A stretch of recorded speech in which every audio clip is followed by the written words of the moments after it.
Good evening, good people. Hope everyone is well. Please let me know if you can hear me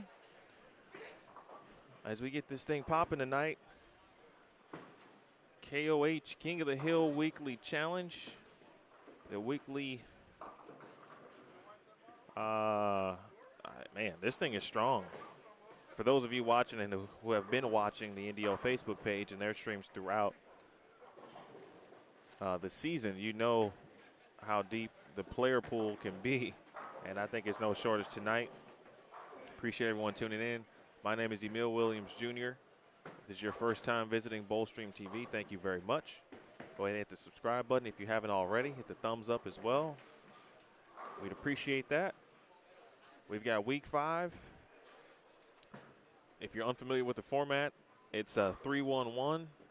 So this full field of 98 bowlers, by the way, 98 bowlers in tonight's King of the Hill. Full field, they bowl 3 games. After those 3 games, they cut the field in half. So tonight, 49 bowlers will advance to the next round. And then after that, they will bowl, those 49 bowlers will bowl 1 more game. And then they will cut the field again. And after that final cut, essentially the winner will be determined on that final game. So it'll be pretty interesting. I get a chance to see it in person for the first time. Big thanks to Omar Arnett. Who else is here tonight? Caroline and all of the NDO staff for both days, yesterday, the 4th of July single scratch shootout. Congrats again to Sean Maldonado. He is bowling tonight. He won yesterday, defeated Stu Williams in the finals. You can check that out in the archive on Bowlstream TV if you haven't.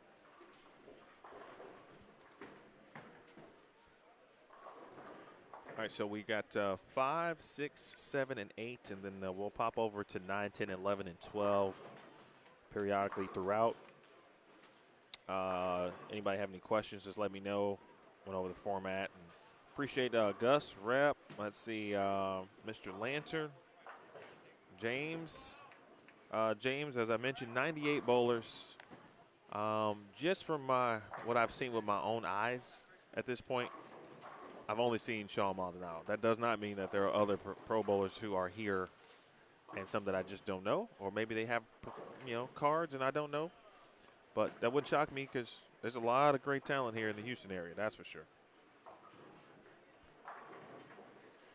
The lane condition is 41 feet. It's the KOH, it's the King of the Hill lane pattern. 41 feet, 29 mils. It's a 10-to-1 ratio, 10-to-1. So I don't think, we're trying to shut out people. There'll be some strikes, and but if you've never bowled a King of the Hill, and if you have bowled a King of the Hill, you know the deal. You got to qualify first, and then the real party starts. So on 5 and 6 this game, we've got Andy Tadiello, Jackie Capra, Jarrett Thompson, Joe Smart, and let me reread those. Andy is letter A on lane 5. Letter B is Jackie Capra. Letter C on 5 and 6. Letter C is Jarrett Thompson. Letter D is Joe Smart. Letter E is Parker Capra, who you just saw there coming off of lane 6. Talented, extremely talented individual. Tony Capra, his dad. Step bounce bowling tonight as well on with his GF. Wayne Turner is letter G. And this is Wayne. And Sam Martin rounds out 5 and 6 here for game 1. Then next door on 7 and 8, letter A, who we are just seeing right now, left to 7 pin is Bobby Malding.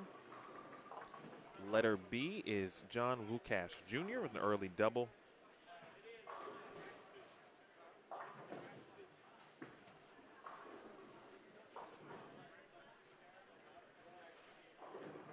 Letter C, Lorenzo Quinnock. Letter D is Marcus Carpenter. Letter E is Stanley Baker. Letter F is Tommy Negan. Letter G is Tony Brown. And letter H is Warren Williams. Those are your competitors. Nice washout conversion there from Lorenzo. So those are your competitors. 8 on a pair. There may be a pair or two in the building with 7, but most will have 8. And that's how you get to 98 bowlers.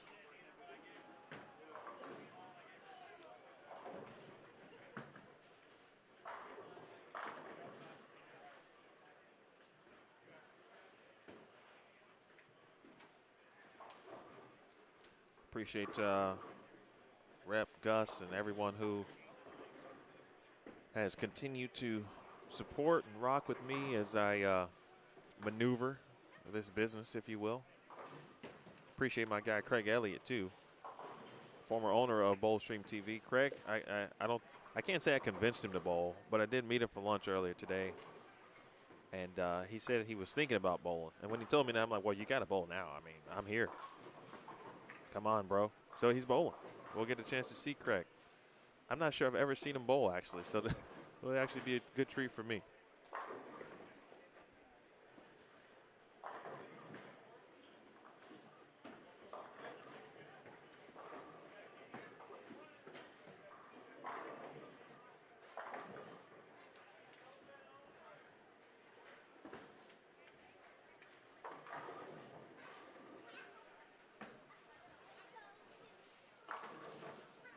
All right, so you guys know what to do.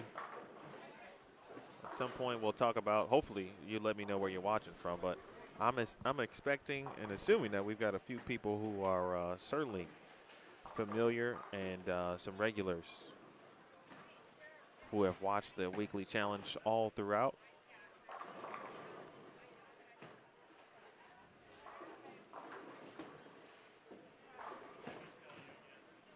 There is a skipping procedure as well. So they will not bowl 3 games on 1 pair. They will skip 3 pair and bowl on the 4th pair today. So there will be movement, which would be pretty impressive to get 98 bowlers to all move in some level of sync. That shot there from Capra.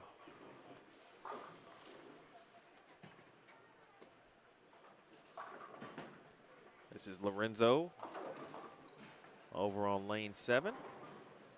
Looks like if you can play a little right, you may have some success. That was actually one thing I noticed yesterday, and it was a completely different pattern. And I don't know if it's like that in Emerald all the time, but man, I saw a lot of people playing in early. And if you missed in and got it in that oil, boy, there was a lot of hydroplaning happening. See Johnny Johnson, who joined me yesterday, owner of Binder LLC, and is also the local president of the Houston TNBA. He is bowling next door. We had just talked about him bowling on the air yesterday.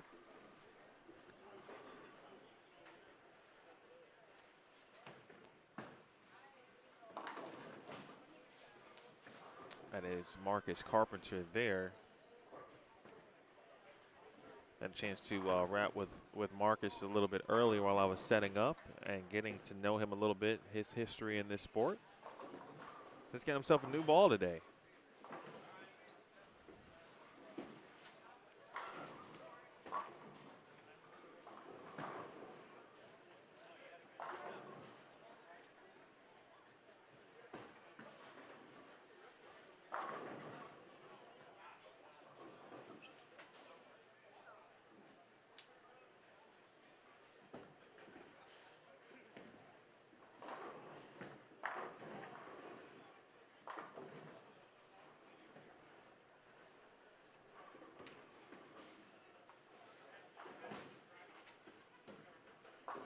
Appreciate everybody tuning in. We've got we got this thing over 100 already. If you are just joining for the first time, this is the NDO Bowling King of the Hill Weekly Challenge. And essentially what has turned into a bonus event for me personally for Bowlstream TV. Omar asked me to stay. Was really supposed to do one of his events on Saturday, which he had to move. I was already here for Sunday, and he asked me, could I stay for Monday? This is an event that NDO and Omar normally stream weekly as well, but I was here, so he asked to provide a little extra, if you will. I was happy to do so. If you're familiar with King of the Hills, or if you're not familiar with them, this format is, again, bowl 3 games. You cut the field in half. That field or that half of the field will bowl another game. They'll cut the field in half one more time, and then basically they'll bowl one more game, and the high score from the rest of that remaining field will win this week. And be sure to check out NDO Bowling's Facebook page. All of their results. Jordan Smith won last week. I saw my good buddy Butch Cormier. He won the first week. This is week number 5.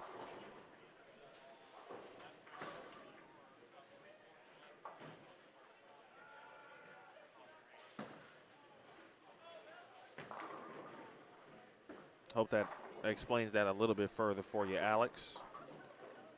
Exotic, San Antonio representing. I see you. I appreciate you tuning in, Steven. Watching from Knoxville, Carla. Hi, Carla. Watching from Las Vegas. And James also watching from Knoxville. Okay. Knoxville. What's going on in Knoxville tonight?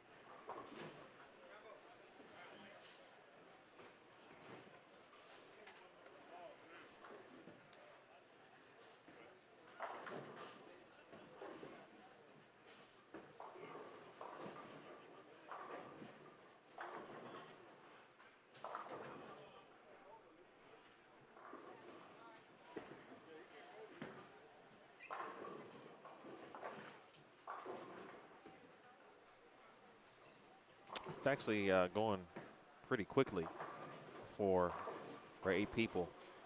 You know, when you get to 8 people on the pair, it's kind of like league. Well, this is going way faster than league. Eric, I see you in Florence, South Carolina. Robert watching from Jersey City, New Jersey. Rep, I don't know if maybe you mentioned this on another platform regarding your New Jersey ties. I didn't know that. Oh, what's up, Juan? My brother Jay Juan in the building. Appreciate you, brother. Jimmy watching, New Braunfels, Texas. Oh, I see you, Gary, my man. Watching from Richmond. Landon watching from Tallahassee, and the father of Denzel Washington. That's Jeff Armstead's name from now on. Appreciate y'all tuning in. No, I don't believe there is an average restriction. In fact, this is a scratch event, so I would have to say that would be a no. There might be a few entities. There are a few side pots. There might be an eliminator. There's definitely some brackets, and I think there are some things from a senior division, high woman in the field, side pots kind of thing. Those, I think that's the only time where that might come into play. Oh, fault 9-pin. Oh, okay. All right, Stanley. Stanley Baker, letter E, getting the 9-pin to fall. My man, Jeff.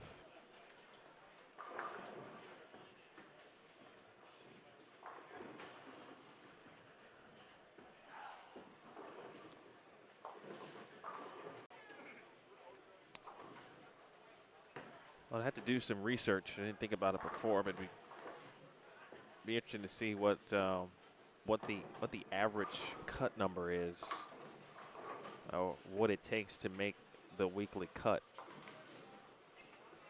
I talked to some folks, and they've mentioned, averaging 220, 230, and I certainly expect that.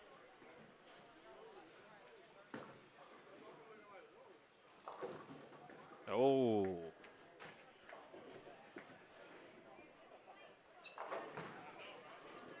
Tony will take that. Able to get him to fall on lane 5. At some point, we'll have Omar in the booth, go over a few things, like we did yesterday, talk about some upcoming events on the NDO side. There's Jared Thompson. He bowled yesterday as well over on lane 5. A good strike.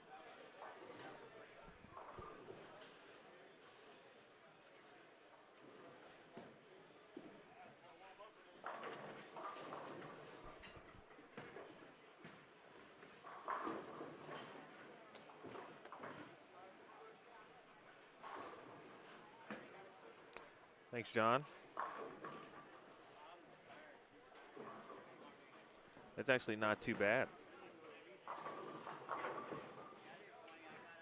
When you consider, especially the field. I mean, I don't know everyone here, obviously, as of yet. I am getting to know a lot of people, and I appreciate that. Just from yesterday's live stream alone, a couple of the players have come up, introduced themselves, and big shout out to Gabe Alvarado, Richard Turner.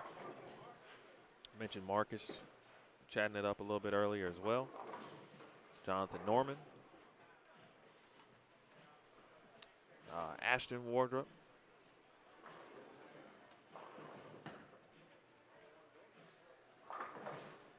All right, here's Andy. So far, clean through 5, but looking for her first strike. The lefty. All right, that'll do. Very smooth. Very smooth getting to the line there.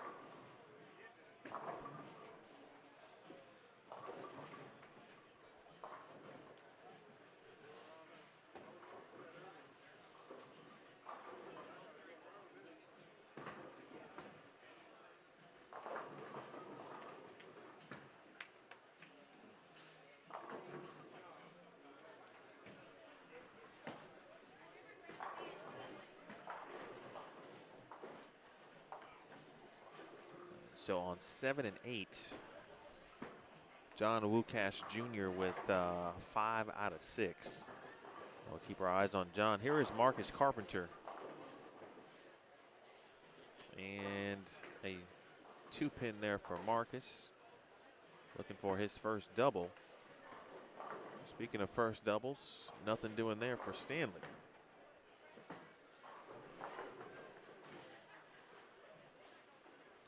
This is pretty cool to get this type of turnout for a King of the Hill. Obviously, shout out to my man Omar for and his staff for all of the work that he has put in. Certainly the course of the last, I think he said maybe like putting in the real work, I think the last 4 to 5 years. Boy, is it paying off.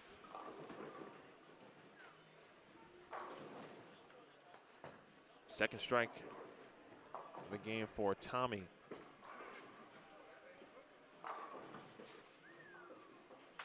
We'll take that crossover for 4 in a row. Or Tony Brown. Earlier, letter G on 5 and 6. I was talking about Wayne Turner taking that strike, and not Tony Brown. John Willock, that is. John, no, she is not in the field. But Riri is in the field today. Today it's Rihanna. Yesterday it was Beyonce. But Alexandria Johnson is bowling tonight.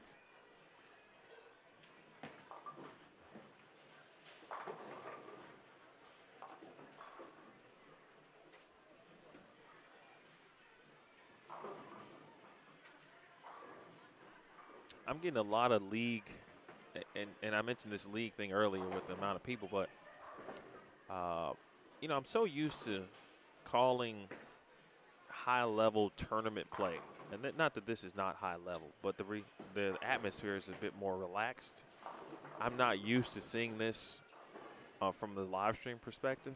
You know, Charlie Wilson's playing in the background. I mean, I feel like I'm at home. I'm ready to bowl actually now. Well, with Charlie Wilson's, you know, you can do anything with Charlie Wilson's playing.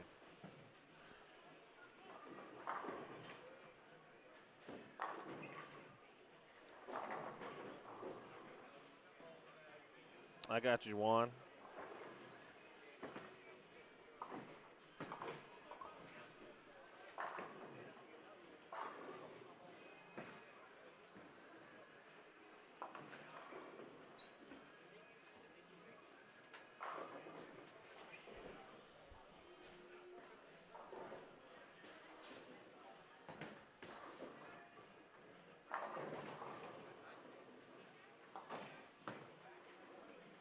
There's Wayne.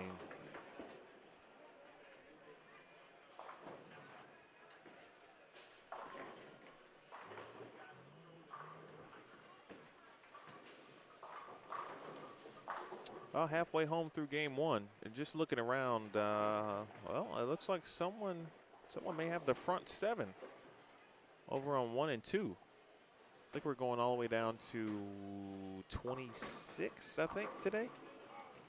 There was a trios league, I think, that just finished prior to the start of competition here down on the high end of the building.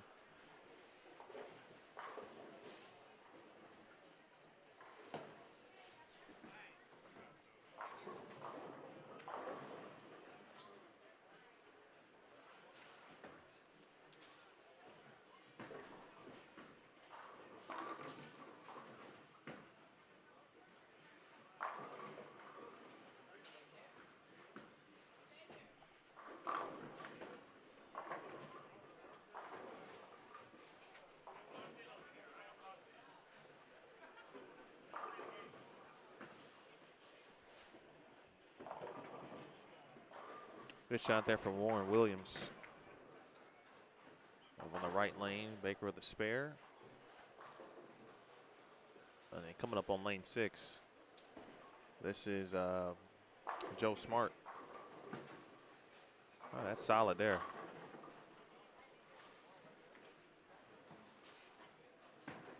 I tell you, one thing that hasn't quite left me, even though I don't bowl anymore, and I'll hope to be changing that in just a couple months. But because I watch a lot of bowling, you can generally tell when it's going to be good off someone's hand. I'm glad that skill hasn't quite left me as of yet. There's Parker Capra. That's got to push a little bit. He gets a good break, though. Good break, just leaving the 4-pin.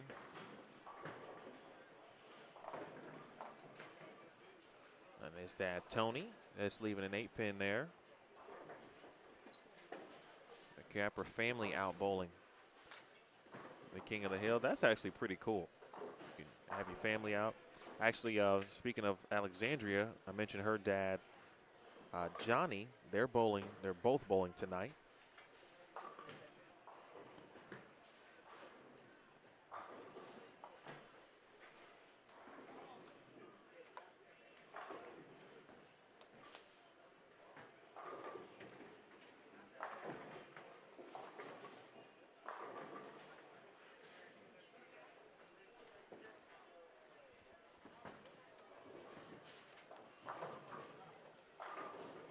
And an update on that front 7. That player just left a 10-pin, so the run stops at 7. Yesterday I said that I thought there would be 2 300 games during the tournament. There was only one, and that was from Stu Williams.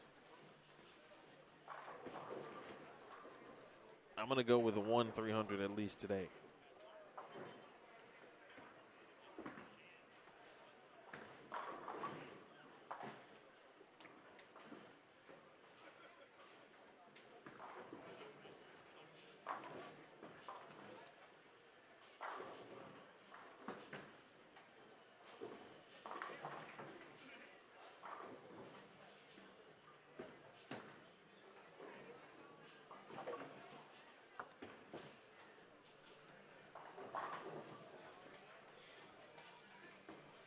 John Lukash has just continued to strike.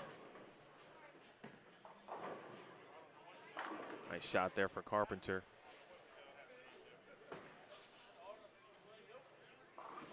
Again, if you're just joining us, this is week 5 of the King of the Hill Weekly Challenge, KOH Weekly Challenge, brought to you by NDO Bowling. My name is Emil Williams Jr., watching live on Bowlstream TV. Appreciate you tuning in, checking in. If you haven't subscribed, I'd appreciate it if you would. Hit the thumbs up as well. And we watch Andy Tattiello. All right, so far, the last couple of frames, she likes the right lane. Her lone strikes have come on the right lane.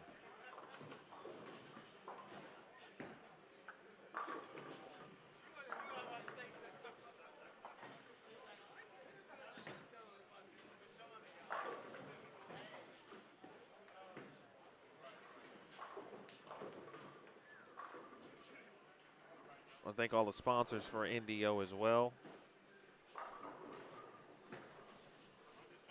Cool Wick Hammer. A shot there for Jackie. KR Strike Force, Vice. Carol Norman's Pro Shop, You Can Bowl 2. And Binder LLC.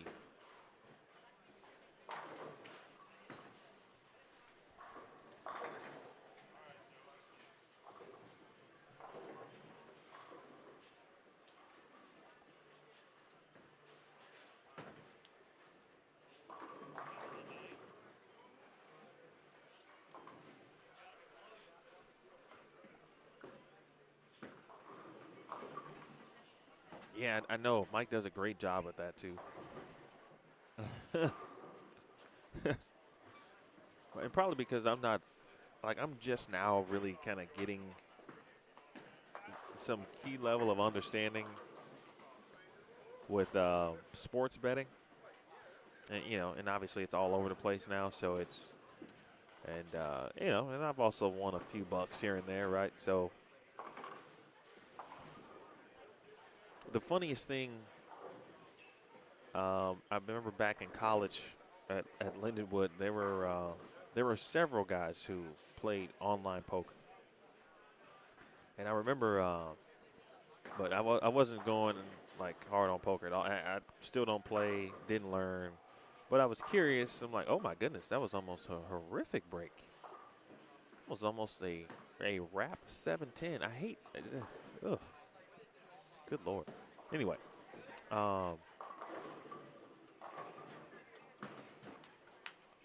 Curious about what they were playing. It was Hold'em. So then some of the guys started to try to teach me how to play blackjack, but the casino way, the proper way, if you will. And I never quite, not that I didn't pay attention, but I didn't really pay attention. I think I've only played blackjack in a casino a handful of times. I can name one instance in Reno. A lot of beginner's luck at a $3 table at the Cal Neva.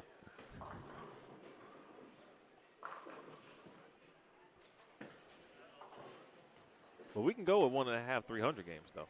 Here's John Wukash, by the way. John Wukash Jr., southpaw. He got here pretty early today, too.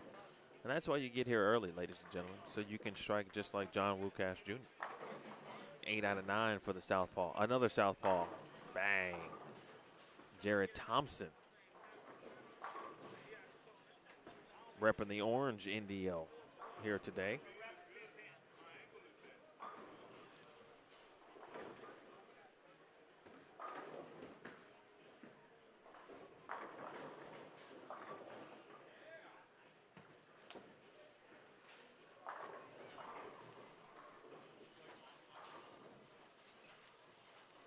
Looks like 9-10, 9 and 10, and just 9 and 10. They're already in the 10th frame. I was going to pop over there for a little bit, but they might be done by the time we get finished with things here. When we do go over the 9 through 12, we don't have scoreboards for that particular pair. So if we get into a situation later in the block or in the tournament where, all of a sudden the high scores may come from one of those pairs, and I'll be sure to do the best radio call for you on scores and let you know what's going on.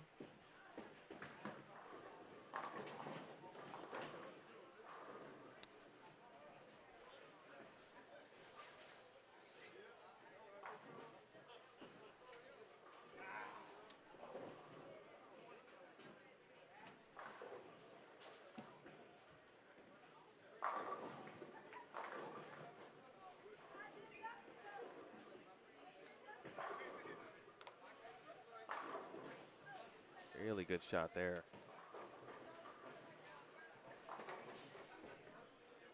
Mean wrap 10 pin from our guy Tony Brown.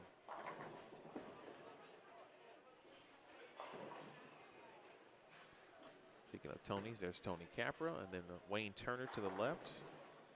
Looks like 1 and 2 have 7 on the pair, as does 3 and 4. So they're finishing up a little earlier, of course.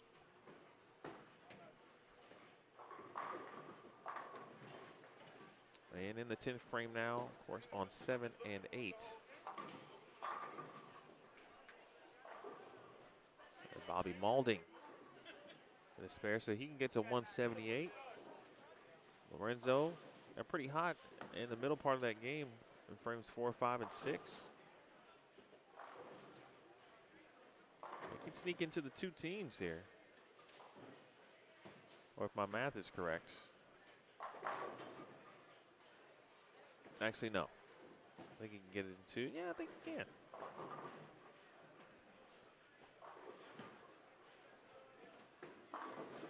Ooh.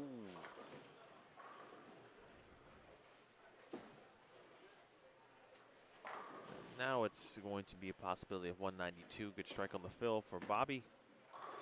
He'll open up with 178.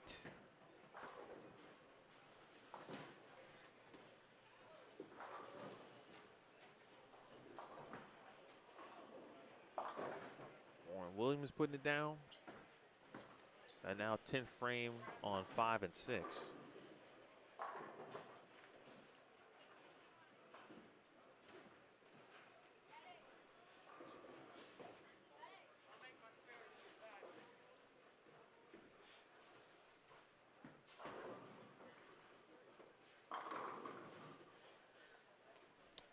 And he's got the right lane. He was able to strike in the 9th, and that's a solid game when you think about it. The first 5, clean. Get the spare game rolling as Jared Thompson. Good start for Jared, 235.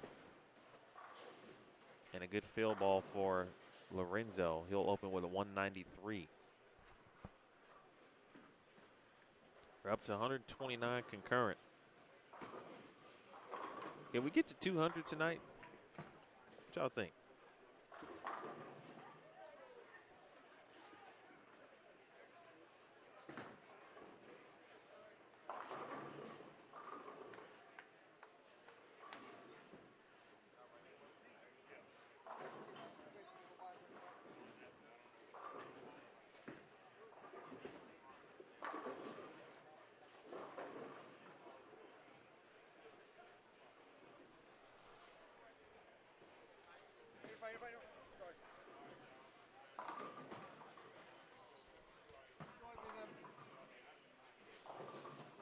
Nice game from Andy. Solid 221. That's kind of how you save things.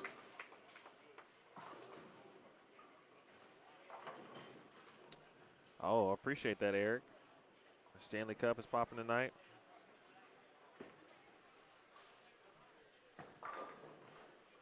Is it game 4 tonight? I saw something wild about, was it the Tampa, some politician, I think, in Tampa said or suggested that they would enjoy having the Lightning win in 5, I believe, just so they could celebrate at home. But that just doesn't seem like something you want to wish for. 279, by the way, for John Wukash Jr.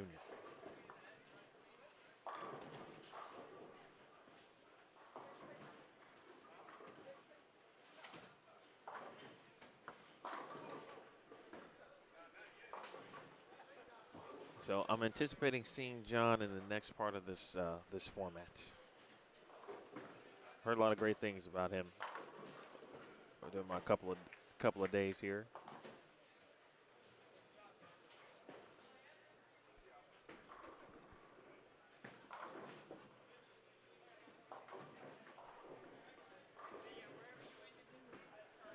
So to recap briefly, over on 7 and 8. Oh, good break there for Tommy. And that's a 5-bagger from my guy, Tommy Egan. Nice finish there for Stanley Baker. No one's touching John Wukash Jr., though. All you got to do is make the cut. We don't know what that is, obviously, but John mentioned in the chat, it's generally about 6'10", 6'20".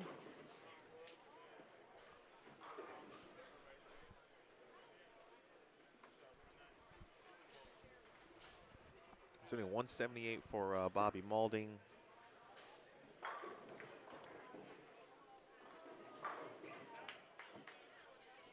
John Wukash shot 279. Lorenzo 193. Marcus had 191. These are scores on 7 and 8. Marcus was letter D. Lorenzo was letter C.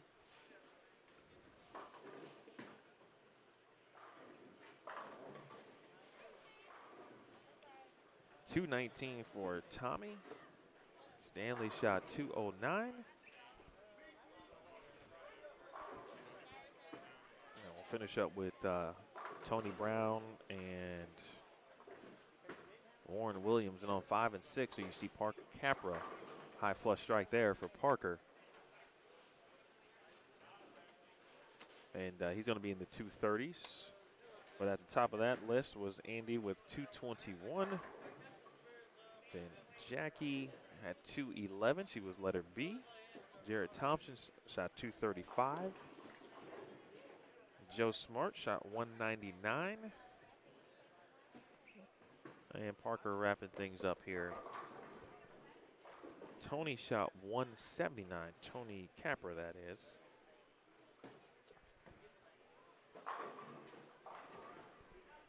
And then you kind of see everyone just kind of seeing what Parker's doing, talking to him a little bit.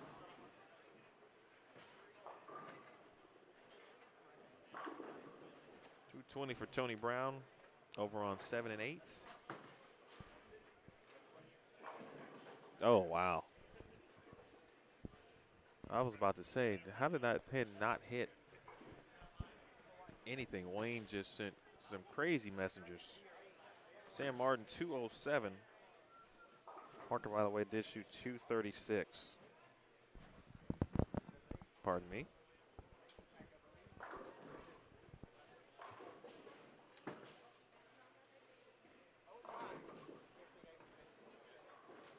Thanks for that update, Eric. I don't know if you're a Tampa Bay fan, you know, you hate to see a sweep in the finals. So if you're a Tampa Bay fan, I apologize, but it would be nice to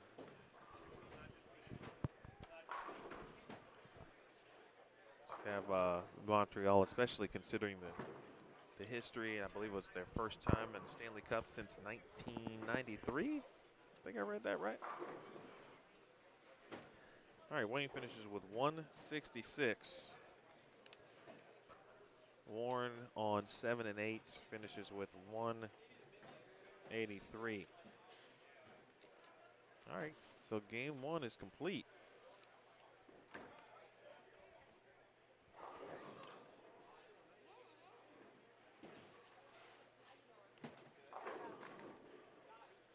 That was kind of fun. I don't lie.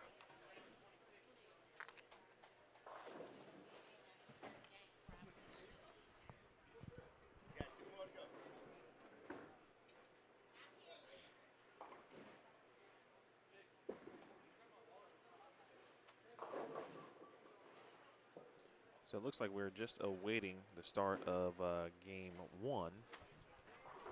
So while we have a moment, let's just take a quick look at 9, 10, 11, and 12 over there. 11 and 12. Actually, 9 and 10 have already started. They've thrown a couple of shots this game.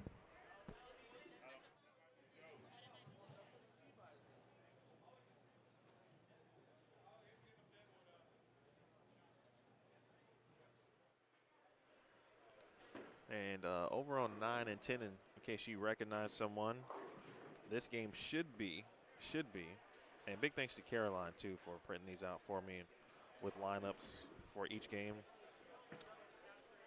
Brent Ostrich, Eric Vasquez, Noel Fisher, Adam Austin.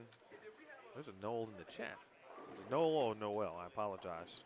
Adam Austin, Josh Villarreal, Jimmy Cuevas, Jason Peary, the Houston Hall of Fame member, and Daniel Harder. 11 and 12 is Daryl Smith, Ernest Jamerson,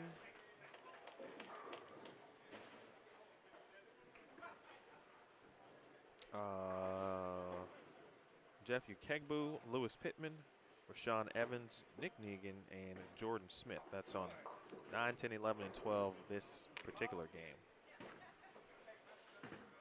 So we'll keep it here with just a few. Can't obviously, I mentioned scoreboards earlier.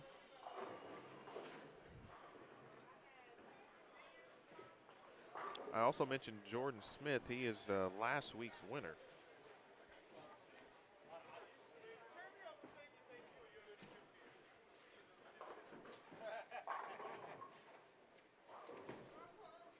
Looks like he is on 9 and 10. And so I think maybe he had to switch pairs. Either way, that's Jordan Smith. He bowled yesterday, and he won this King of the Hill week 4 last week. There's Omar Arnett doing his thing, probably checking scores. There's brackets and everything else on the line right now, so it's getting serious.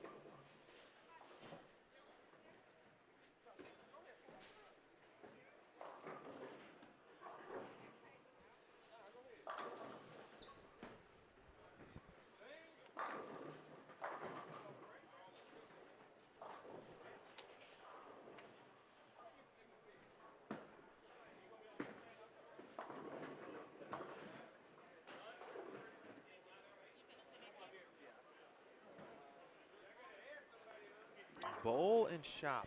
That's a fantastic name. Cat, I mean, I'm assuming it's Cat Blevins, but please correct me if I'm wrong. I think they told me last week was 94, and at the time that was the highest of the season thus far. So today is the highest that they've had as far as turnout is concerned.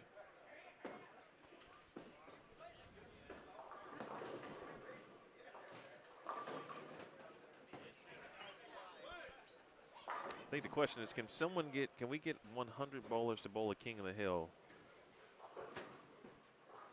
in Chicago?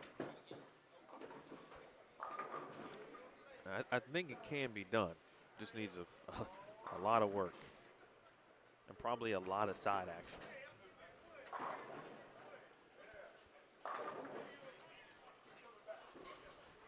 They've got 98 and they're not using the full house, so I mean, I think they could probably open it up if they wanted to. I mentioned that there was a league that kind of started, I don't know, probably I got here about 5. But it was a really quick league, so I assume if the league wasn't there, they certainly could have more. And it's a Monday night, and this is every night, or every week, excuse me, during the summer. And then there's also a very cool scratch draft league on Thursday nights. I believe that's at Delmar Lanes here in Houston. And that's a full house as well. 40 teams in a scratch summer draft league. I think it's 4-player teams head-to-head on as far as points go. You bowl the bowler your respective position across from you, and it's a point-based system there. So they don't mess around in Houston. I mean, there's a lot you could come in here, watch, and take back to wherever you're from and try to replicate.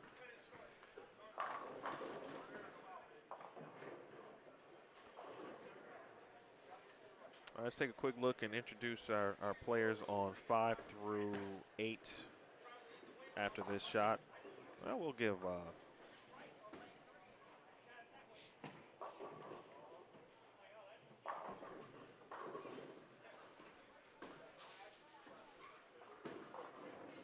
right, there we go. I think there's a few players on those pairs that I don't have on my sheets.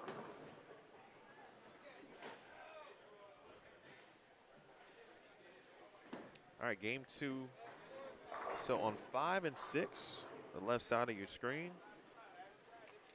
7 on the pair. I think we're missing Alexis today, Alexis Bird. But good buddy Butch Cormier, good to see him. He is letter B. Actually, let me double check that. Actually, those letters may have moved on up a notch here. I actually need to pay attention. Do we have any changes over on 7 and 8?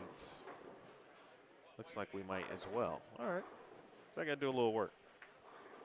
But Butch Cormier, Joe Pinkney, Krista Ward, Nick Mobley, Richard Turner, Sean Wolfson, and A.J. Gribble should be on 5 and 6. Then on 7 and 8, Kane Shaw, Chris Kaufman, Craig Elliott, my man, Jacob Hager, Johnny Arriago, Phyllis Harrell, Ron Willard, and Jonathan Wiley. Here is Ron Willard. And Ron still is letter G. That's a good sign.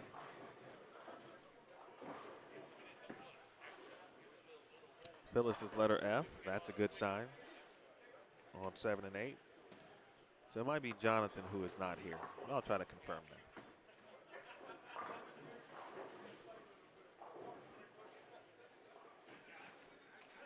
Appreciate you tuning in, by the way, KB. Thank you for your support. Appreciate you.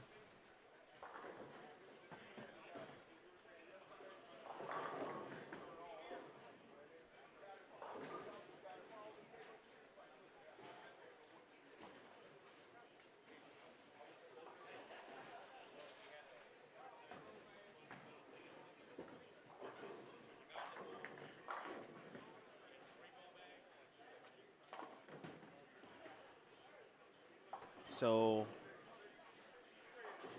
I just checked the NDO feed, and they posted 97 bowlers. So there may have been one last-minute dropout.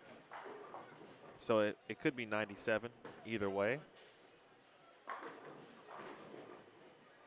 That's still more than they had last week by 3 bowlers. Even if we gave them 96, man, I just feel like anything over 90 is just wild. That was our guy Craig Elliott, by the way, on the right lane. There is Richard Turner. And Richard is letter F, so things adding up on 5 and 6, looking good.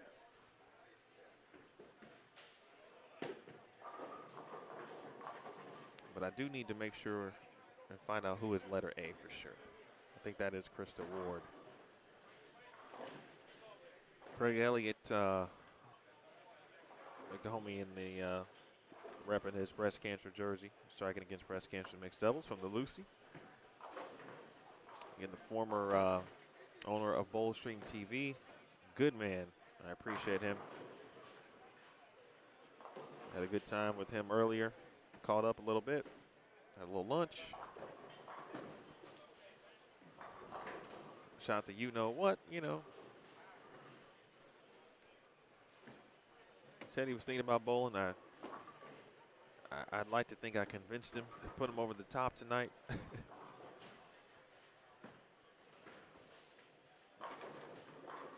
Yikes. I saw a few of those breaks like that yesterday.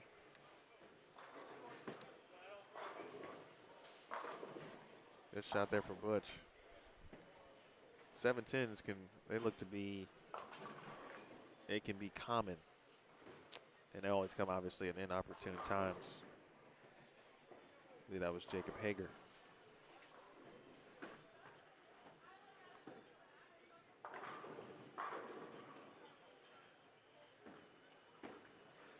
Oh, is the draft league at Emerald? Okay, I appreciate that.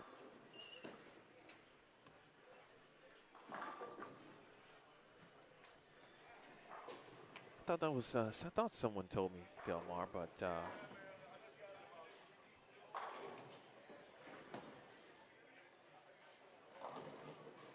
either way, I mean, where else can you get that kind of summer league bowling? Uh-oh, make it. Oh. All right, Jacob. I've been paying attention to you.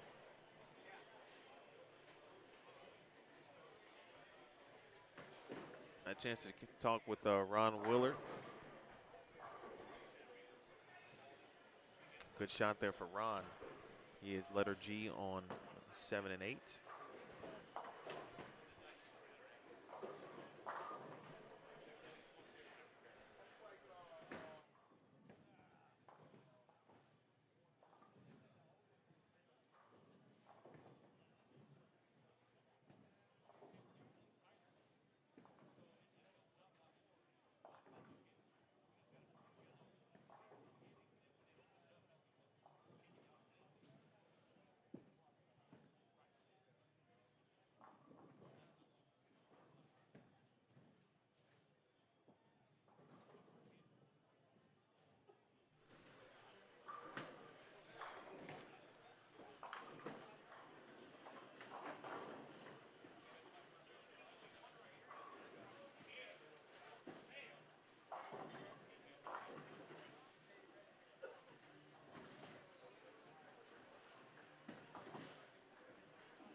Jonathan Wiley, by the way, is letter A on 5 and 6.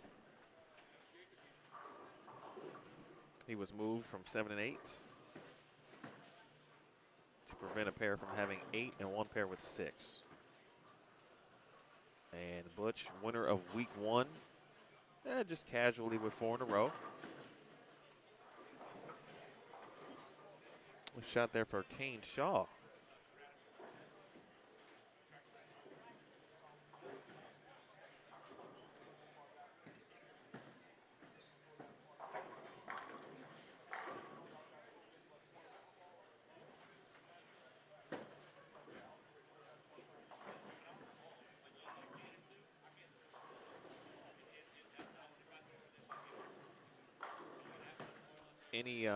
Do we have any new viewers since we started game 1 who have checked in, tuned in?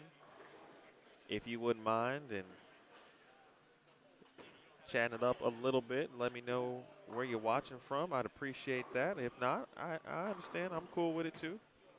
I appreciate your support nonetheless. Nice shot there for Krista Ward. Our guy Richard Turner. Richard originally from Chicago. Yesterday I said, man, Richard Turner looks like someone that I used to bowl league with. He just has that Chicago feel to him. I can't really describe it. He just looks like he used to bowl in a league that was very well known in Chicago called Richard Crawford. He just looks like he bowled Richard Crawford at some point. And he probably did. But he grew up on 69th and Wabash, he told me today.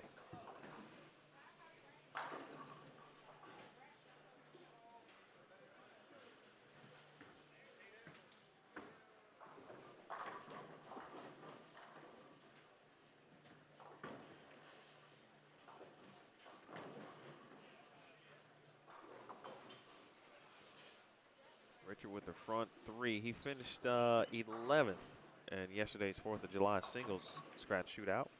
And that one through the nose. I think it was game 4. He was on a pair with Stu Williams, Dimitri Cruz, and I think Ryan Negan. And he shot 277. Same game Stu shot 300. Dimitri and Ryan, respectively, I think had 230, 240. Also on that pair yesterday.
Big thanks again to my guy Omar, his staff, everyone here at Emerald Bowl too. Don Ellis Jr. got a chance to actually meet his daughter today. Also, Mike, Lisa, and Zachary in the Pro Shop, Bowling Dynamics, the Austins. Just allowing the simple way for me to get some internet. The Pro Shop is directly behind my setup. It's directly behind 5 and 6, which if you're in the live stream business, it doesn't get much better than that, where you can run both your power and internet just mere steps away. That is my dream. So I appreciate them. And Jim Rivers, also facilities manager here at Emerald.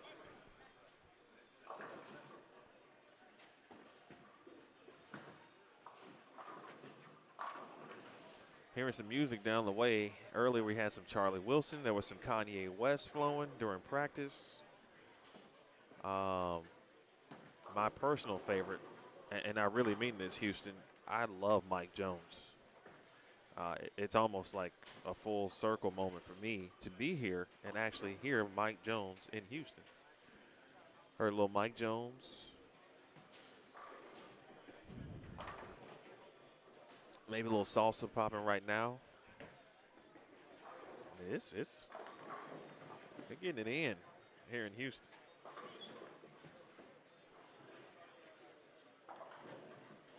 I think Hosan is in the building. Appreciate you, Hosan, always repping. Tony's watching from Indy. Mikey watching from Key Largo. Mary from Ohio. B. Rhodes watching from Indiana. Appreciate y'all tuning in. This is, again, Weekly King of the Hill. Maybe your first experience with some NDO events. I know Craig has streamed some NDO events in the past on Bowlstream TV. But a lot of good tournament bowling going on in Houston. And this is one organization doing some great stuff.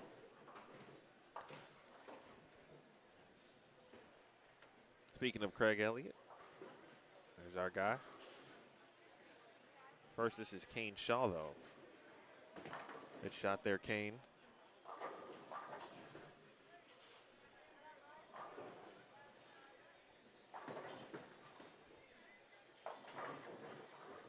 Nice high flush strike there for Craig, posting his shot. I wonder, has Craig ever bowled on a live stream before? Because he, like me, used to being behind the camera and not in front of it from a bowling perspective.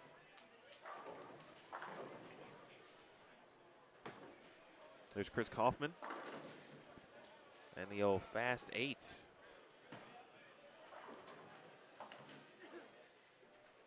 And Butch with the weird 3-4-6 leave. And he almost made.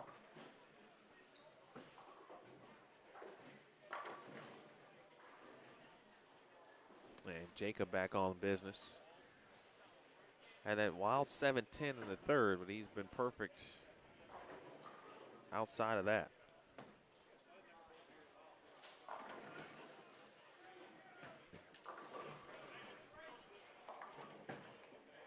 First game scores courtesy of Omar Arnett and staff. John Wukash Jr., 279. Brent Ostrich, 259. Kyle Peterson, 258, along with Jonathan Wiley. Let's see. Fifth, 256, James Phelps. In fact, well, we've got 8 games of 250 or better in game number 1. They're supposed to be cutting this thing to officially now the cut number will be 48. And having said that, let me go to the end. And so tonight there are 96 bowlers. So 96 bowlers, 2 who could not be with us. So an even cut number at 48 today.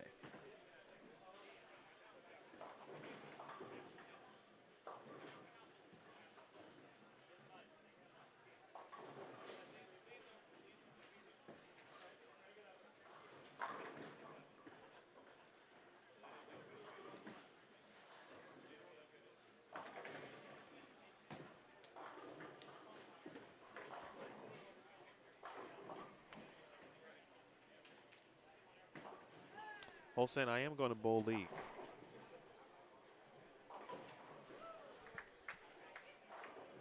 I've been summoned by my my old championship squad. We're supposed to be getting the band back together, if you will. We'll see how it goes. Right now, I'm playing a game with my good friend, my best friend, Andre Parker. He's put the onus on me, basically saying, if you bowl, I'll bowl. I'm like, come on, bro. Stanley watching from Hot Springs, Arkansas.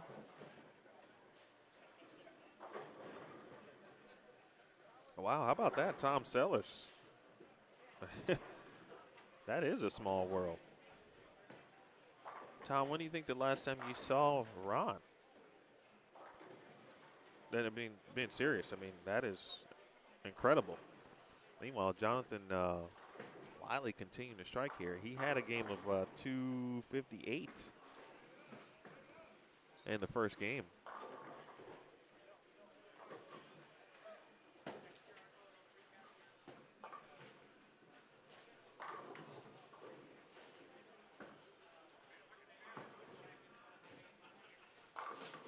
Uh-oh.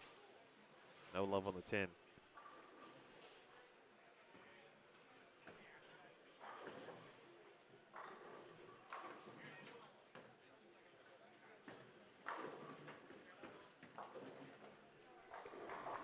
Well, one thing you got to keep in mind, too, of course, there are brackets and side pots popping off, so, you know, it may just seem like a king of the hill, but this one's got a little more feel to it.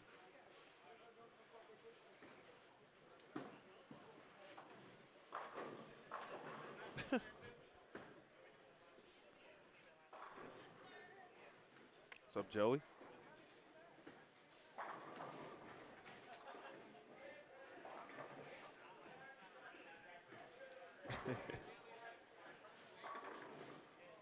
I don't know, Joey, but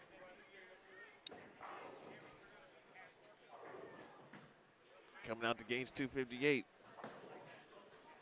Maybe he was at work, you know what I'm saying, doing his thing.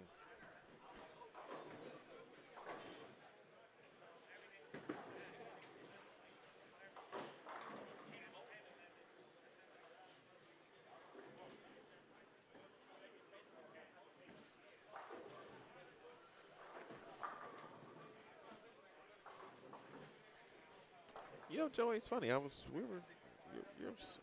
don't know how, but I was talking to Craig earlier. Your name came up. So maybe it was meant to be. Nice to meet you.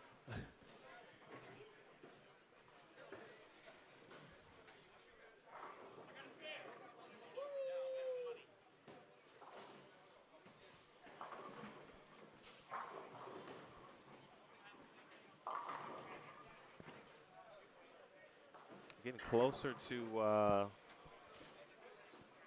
end of game 2 in that back half. Nice shot there for Richard Turner. He is back on business as well after the split in the 4th frame. And trouble there for Kane. Knew it when he let it go, I think.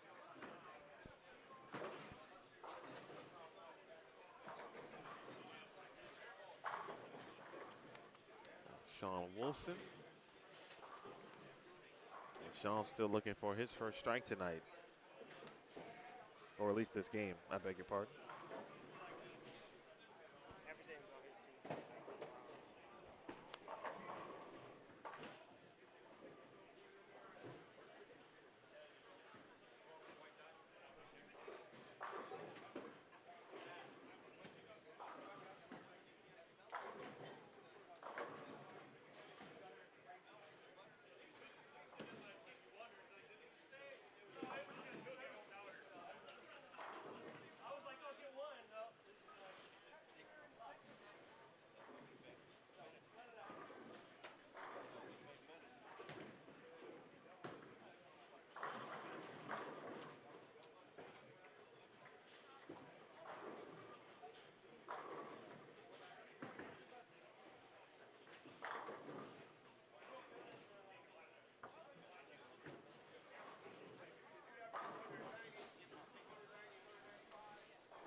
It's got a hook.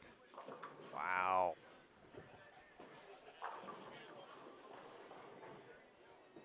Joe Pinckney, man, you got the juice, bro. That came back from like East Texas.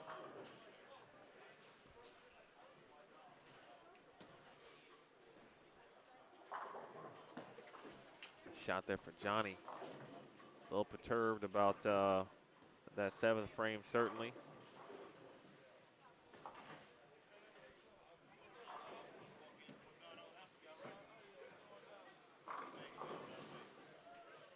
Krista Ward has thrown it really well. Just can't find a double yet. I think that's going to happen for her in this 9th frame. Back down to Ron Willard. Ron and Phyllis. There's Ron, 4-pin there.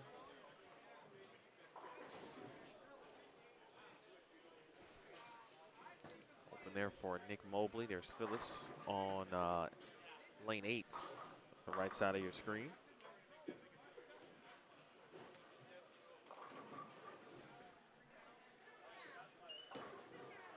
Oh, Ron, or excuse me, Richard moving in, getting left.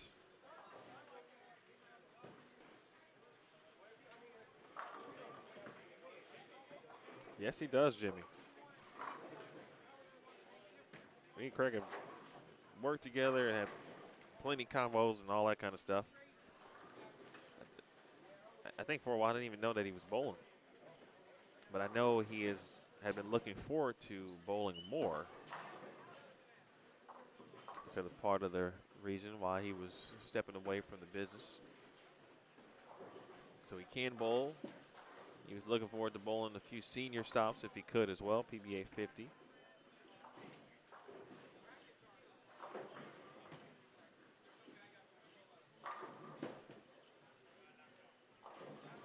Craig looking for the old Yahtzee. Oh, Craig. Hit that 10 outs.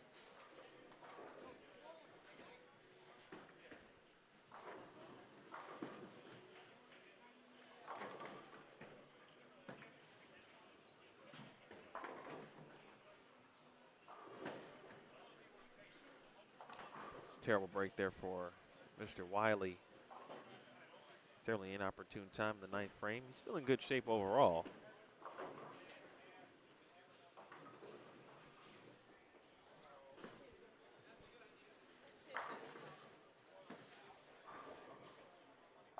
And it's been nothing but strikes since that 7-10 in the 3rd for Jacob Hager.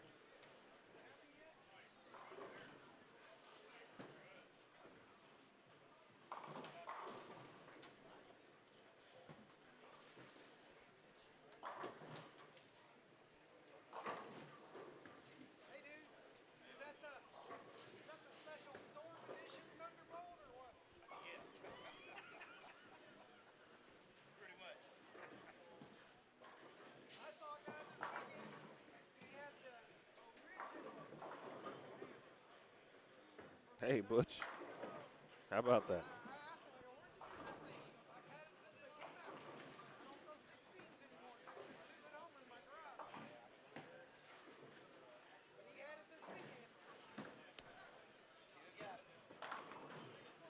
Well, nice neighborhood, Butch, if that is indeed your new neighbor.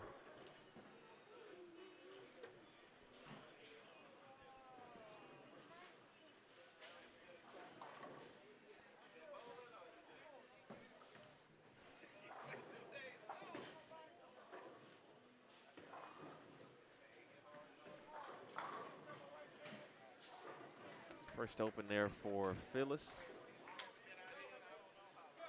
Or excuse me, second open there for Phyllis. So you can get to 175 max. Ron nearly caved in disaster right there, but just a 10-pin to deal with.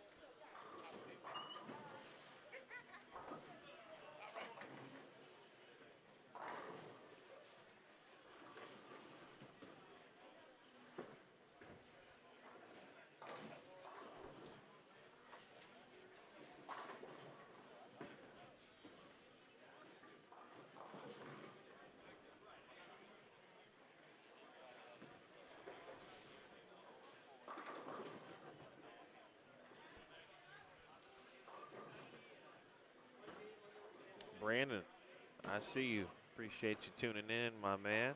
Up to 170.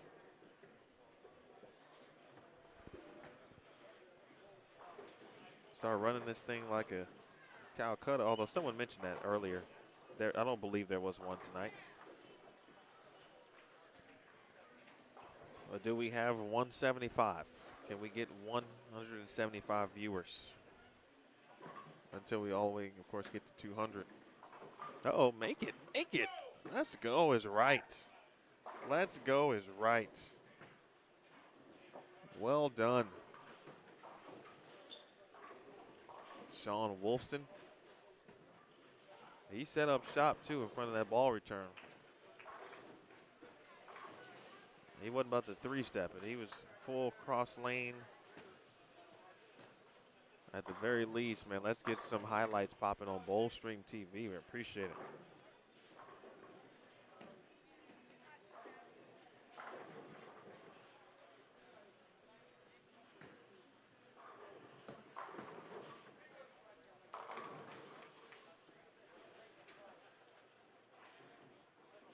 All right, Craig. Craig, first game had 253. He can add 230.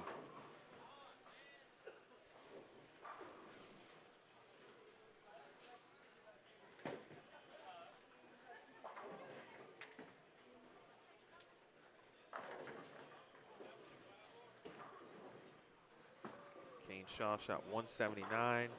Mr. Elliott, nicely done, sir. 230.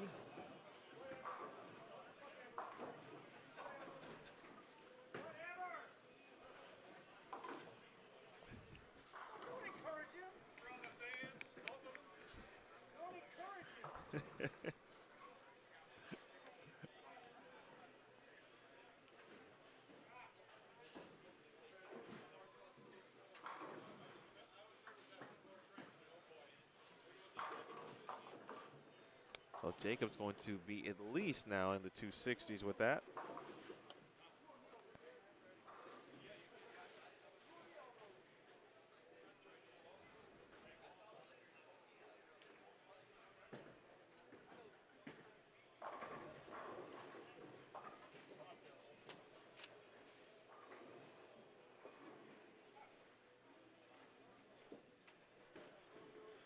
.220, by the way, for Jonathan Wiley. I mentioned he started with 258 as well. So a pretty good start for Jonathan as well as Craig.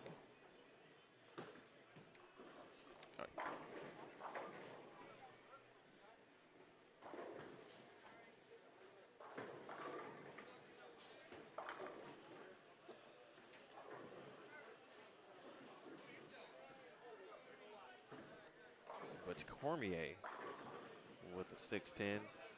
Nicely done there for Jacob. 266, I called it. I knew he was going to be in the 260s. He's a 7'10" away from probably shooting 300.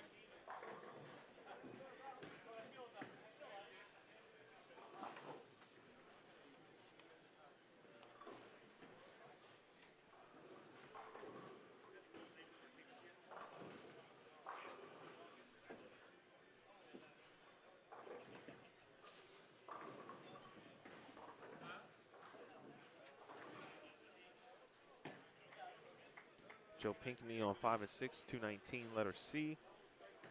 Like I mentioned, Wiley's 220. And Butch with a strike can get to 231.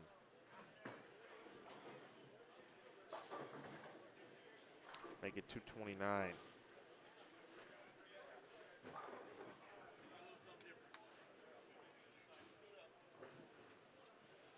Krista Ward with a fill shot. Left in game 2. Again, the skip tonight was skip 3, bowl on 4.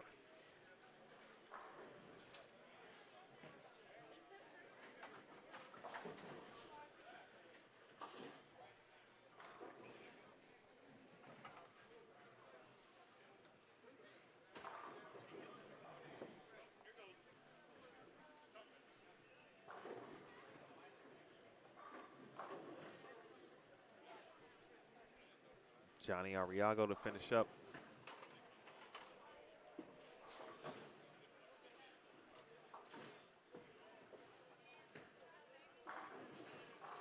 Richard Turner finishing up on 5 and 6.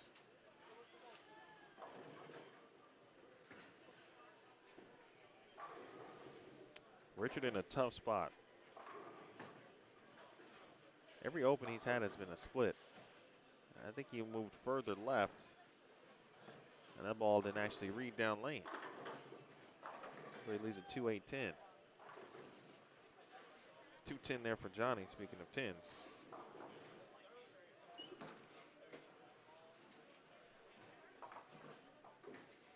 Phyllis shoots a 165, and Ron Willett will finish things out on 7 and 8. Krista Ward shot 169.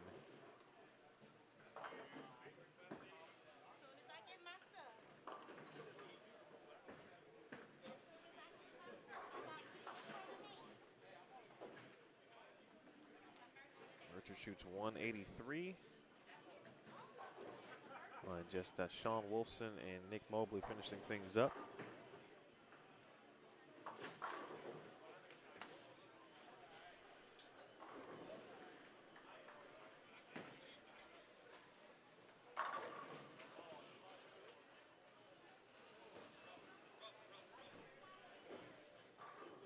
.158 for Nick.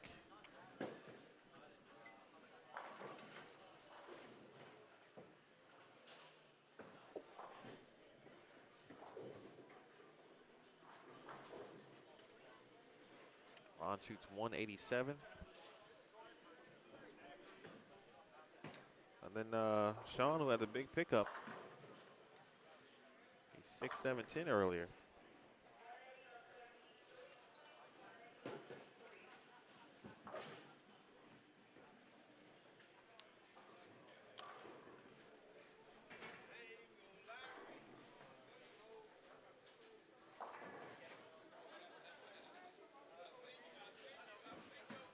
So both of our pairs here had 7 on each.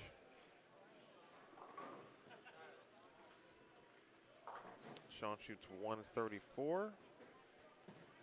And so we still got some bowling just to our left as we have some competitors making their way. So I'm going to turn the camera over a little bit. Get you a little bit of 3 and 4 while we wait. That is Derek Woods.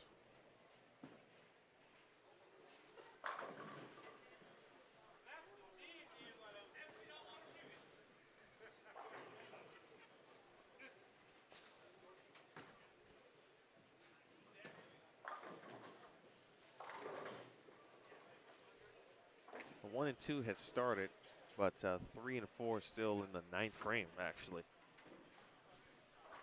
So that's what you see there. It's the only bowling going on in my immediate vicinity.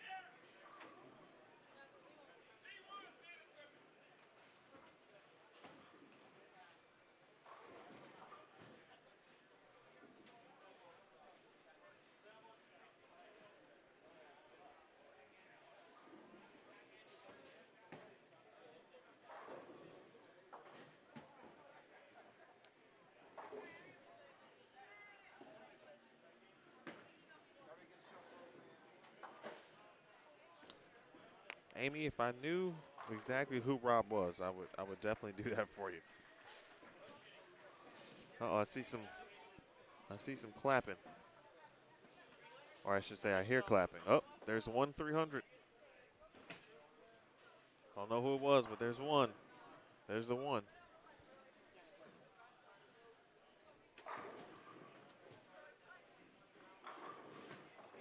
But if Rob is bowling, although I don't see his name on the 5, 6, 7, and 8, though.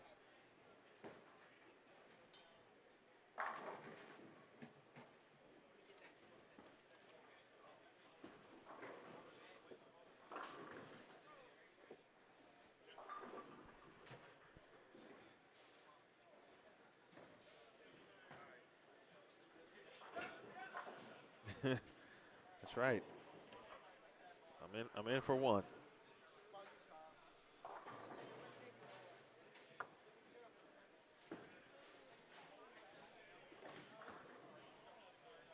So we'll have bowling on 5 and 6. Let's get 5 and 6 here in the frame. And still get a little bit of 3 and 4 until 7 and 8 gets here.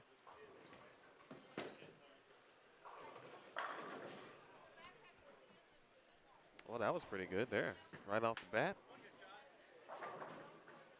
That was Johnny Quach. Johnny was yesterday's #1 seed in the 4th of July single shootout. He lost in the semifinals to Sean Maldonado, who was the eventual winner.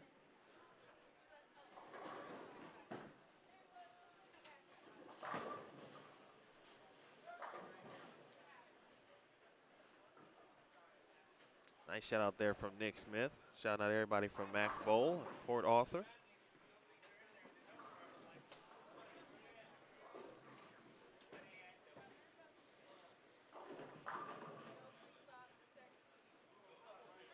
Nice shot there again from Kyle Peterson. So on 5 and 6, letter A, and that scoreboard, of course, is on your screen. We're waiting 7 and 8.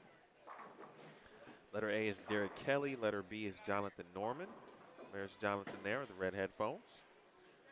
Johnny Quach is letter C. Kyle Peterson is letter D. Randy Sadum is letter E. Nice shot. Ray Hucks is letter F. And there is no G.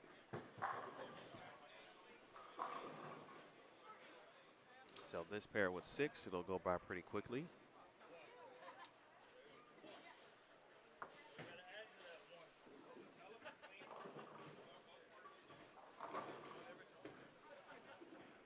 And 7 and 8 looks like they're probably just minutes away from getting things started.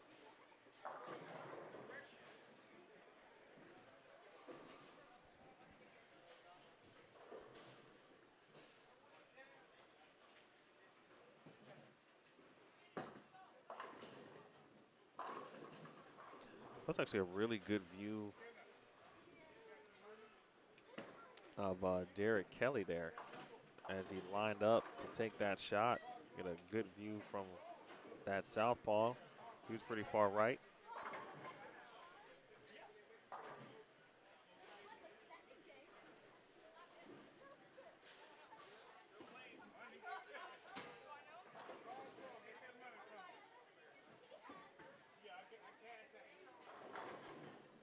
Let's see, Derek Woods into your screen, shooting at a 6'10" there.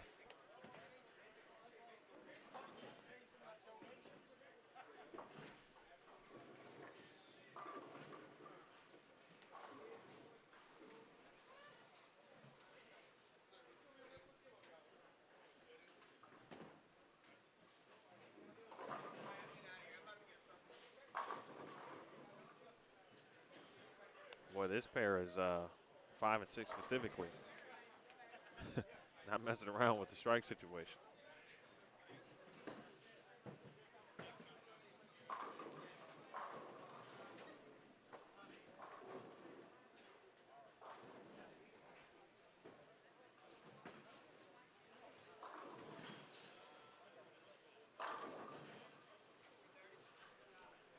Well, they might be done by the time 7 and 8 even gets underway, the way they're striking.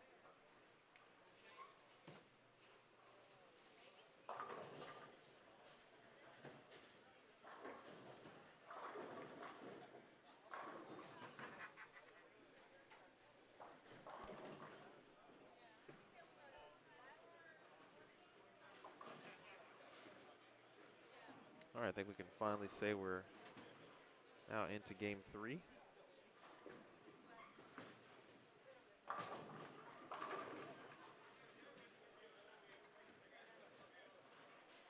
Seen a ton of strikes so far. Let's quick peek over at 9 and 10.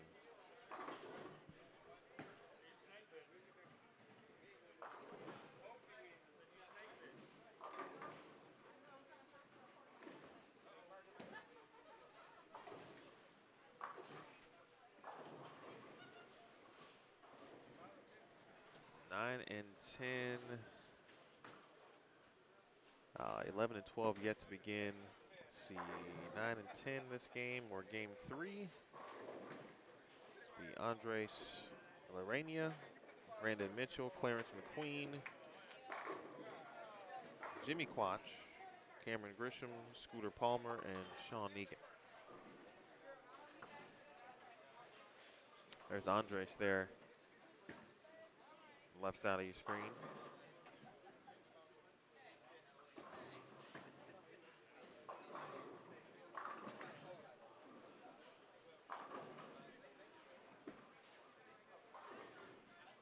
All right, 7 and 8 is underway. I'll give you another shot here of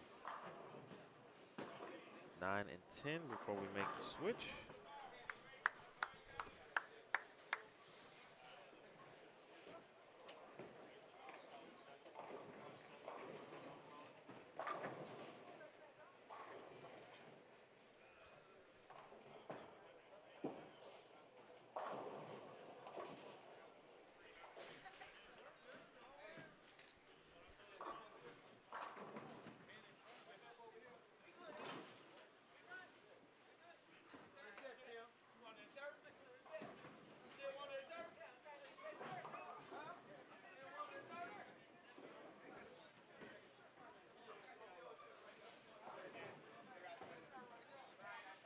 All right, into game 3 officially. So after this game, the first cut will take place. They will cut to the top 48 bowlers. The top 48, there are 96 players in the field.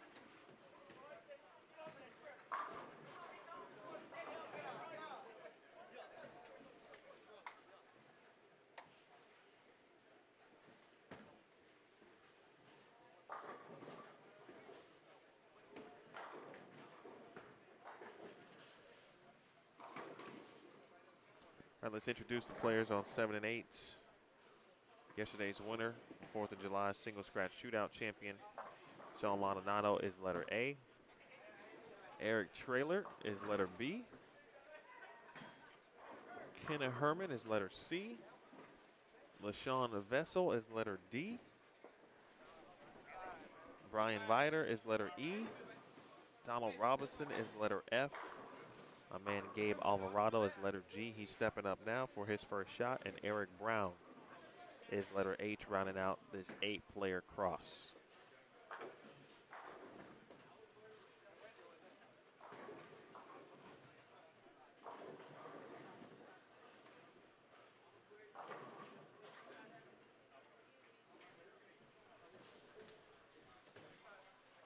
Amy, I believe 40 lanes in the building here at Emerald Bowl. Yep, 40 lanes.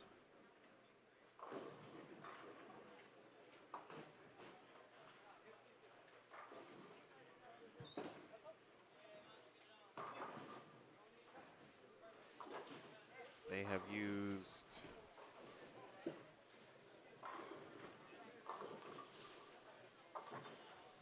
26 of them again tonight.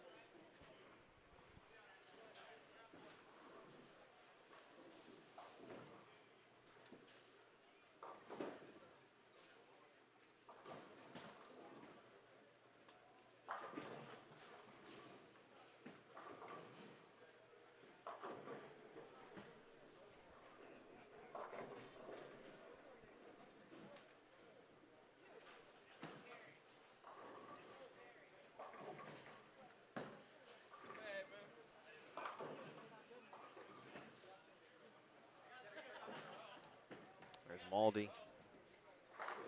Oh, jeez Louise. Wow.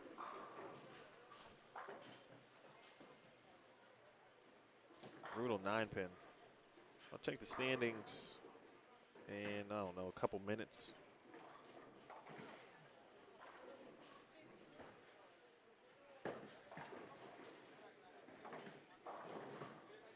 Just got done with game 2. Some players, or pairs I should say, so those should be updated pretty soon.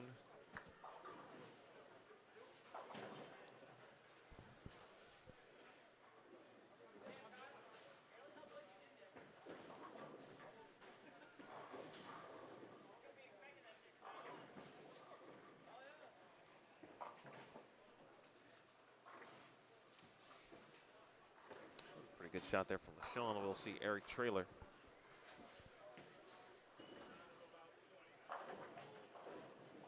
Eric, always one of the top players in this area.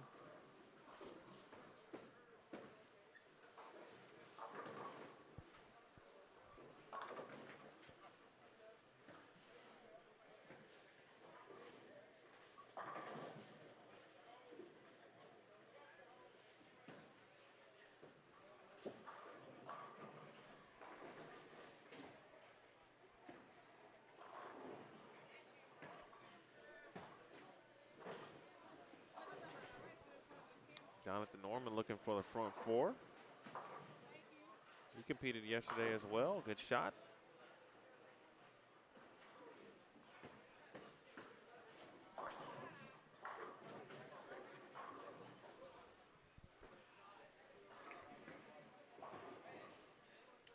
Nice shot there from Brian Vider on 7 and 8. King of the Hill Weekly Challenge. This is week 5. You're watching live on Bowlstream TV. If you're just joining us, my name is Emil Williams Jr. Thank you so much for rocking with us. It's been a great atmosphere so far. Most of you probably know that if you've been watching the first 4 weeks on the NDO Bowling Facebook page. I was in town specifically for the 4th of July scratch singles yesterday. Omar asked me to hang out tonight, and pretty cool to watch. It was an exceptional field here. 96 bowlers. And you saw Donald Robinson, Gabe Alvarado with the strike just momentarily, or just, excuse me, just a moment ago.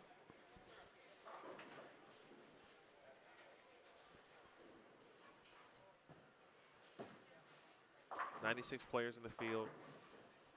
This is game 3 of qualifying. The field will be cut to the top 48 bowlers.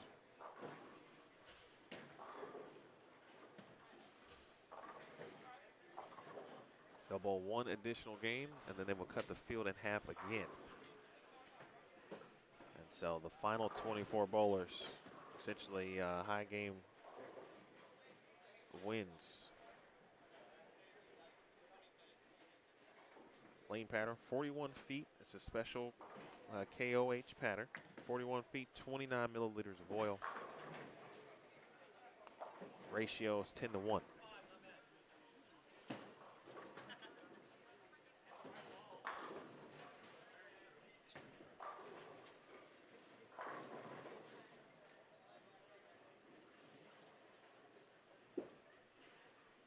Howard Lambert watching. Appreciate you, Howard. Shouting out everybody from Max Bowl in North Houston. And Kyle Peterson just continues putting in work.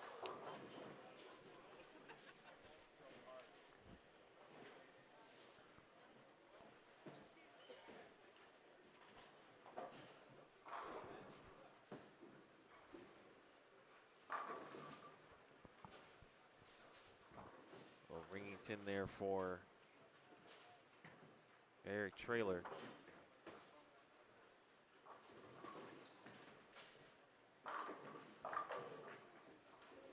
Well, there are a lot of stone 9 pins left here at Emerald.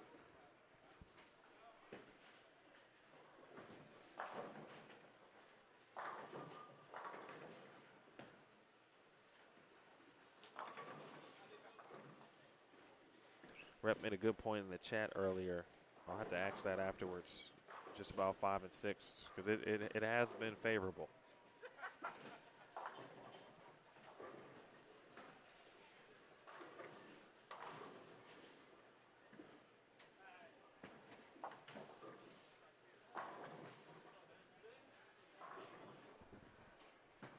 All right, let me check on the standings.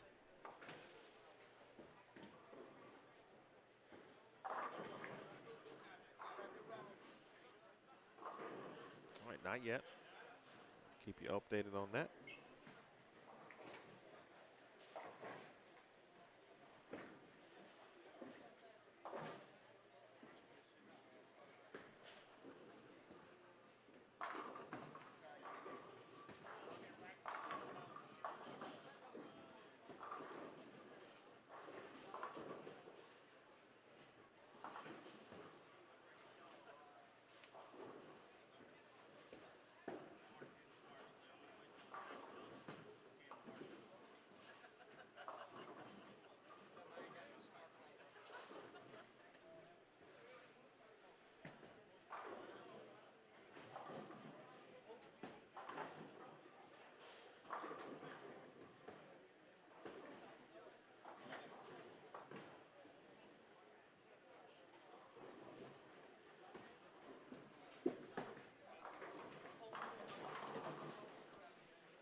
Hope everyone's night is going well as we wind it down to wherever you may be watching from.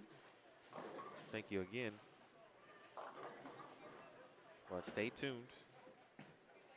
This is not the end of the tournament after game 3. In fact, you could say the tournament is just getting started.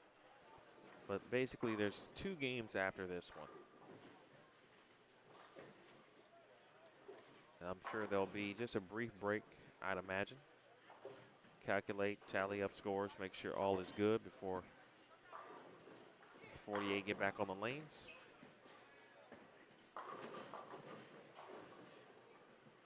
Nine pin on the right lane in the second frame, and now 4-9 on that lane for Sean Maldonado.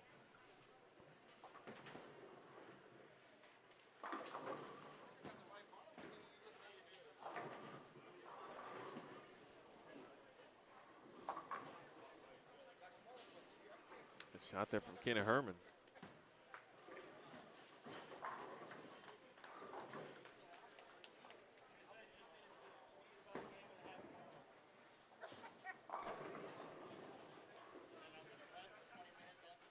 Another on the board for Randy Statham. Kyle looking for the front 6. Oh.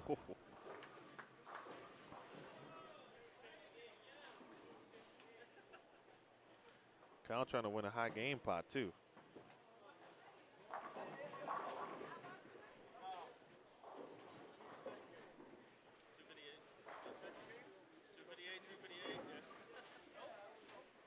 Kyle Peterson, 258, 258.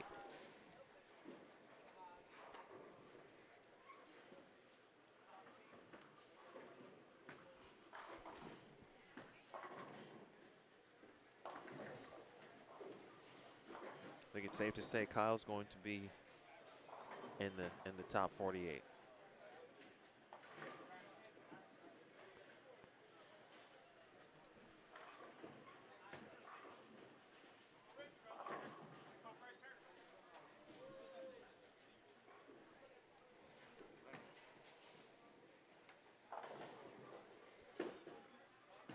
All right, game 2 scores. Oh my. John Wukash Jr. 579. That was John who shot 300, so he went 279, 300. Kyle Peterson, 516 after 2. We just talked about Kyle, 258, 258. Josh Sorolla, 510 after 3. Kendrick Collins, 4th. 507 after, or excuse me, after 2, I beg your pardon. 510 after 2 for Josh. Craig Elliott, 483 after 5. Let's scroll on down to 48 because that's where the cut number is, and that belongs to Nick Burgess right now, and it is +3.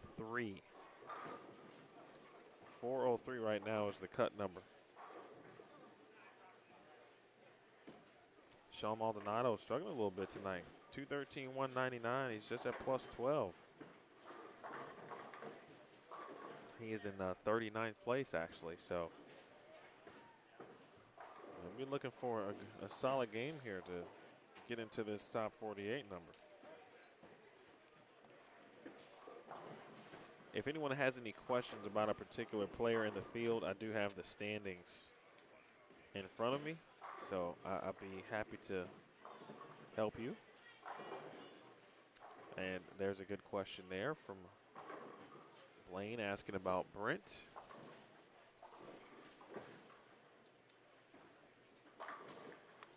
Well, Blaine, I'll be completely honest with you.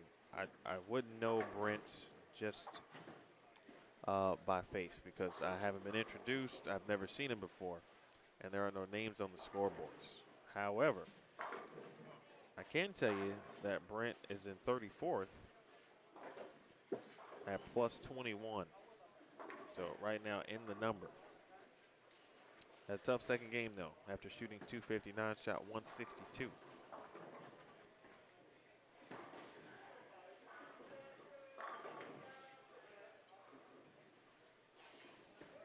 So now I'm going to ask someone, where is Brent over on lane 1? What letter is he?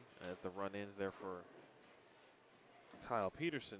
So since this run ended, now I kind of want him to shoot 258 and get a triplicate.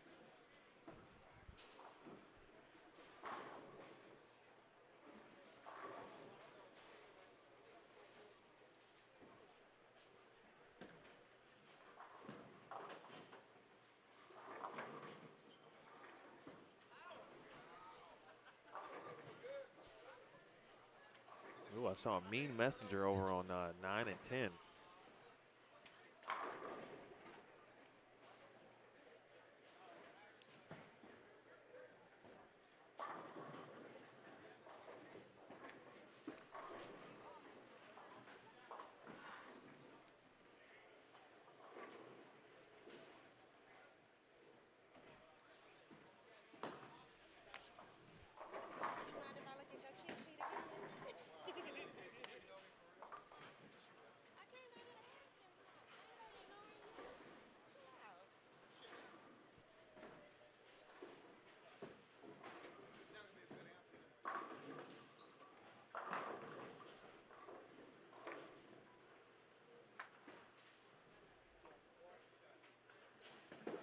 Again, +3, 403.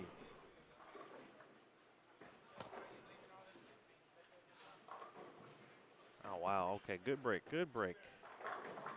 Good break there for LaShawn. There'll be a few players waiting, obviously, till we got a few pairs like 11 and 12 who are just now in the 4th frame. Wow, really good shot there for Jonathan Norman.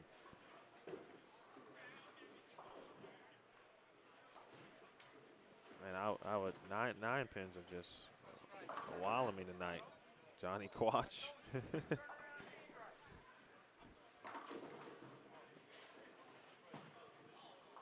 All right, BV doing things here. Front 5 for Brian on 7 and 8.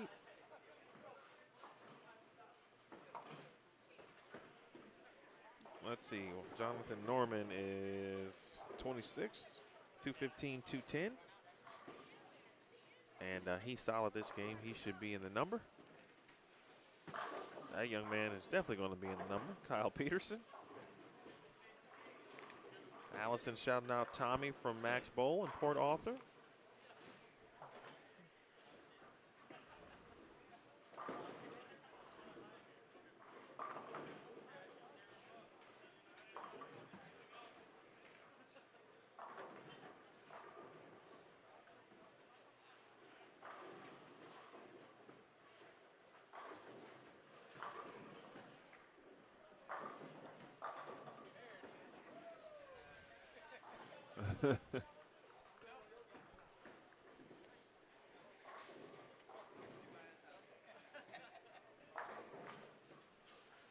Ray Hucks with a double here in this game. Let's see.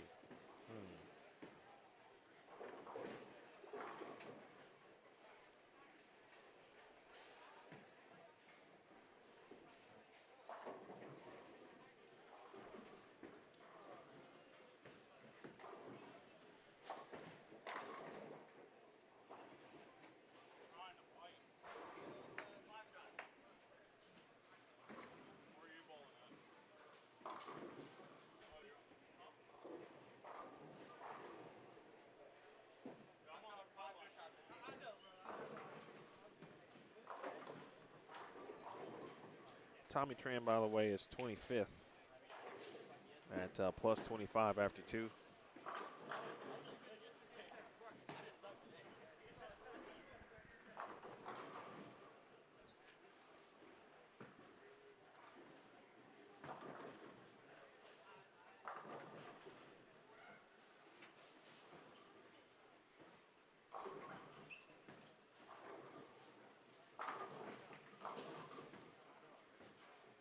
Wow.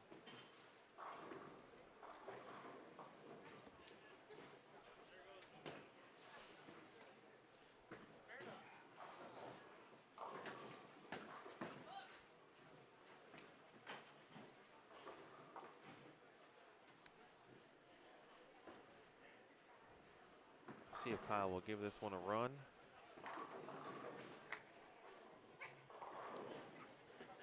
Miss Vessel out here doing work. Probably, it's a guess, but probably the first open of the night for Kyle. After going back-to-back 258s.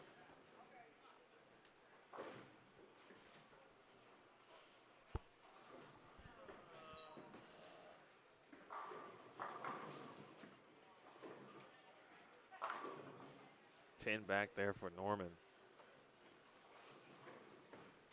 I'm gonna ask him what he's listening to. See what vibes I can pull from him.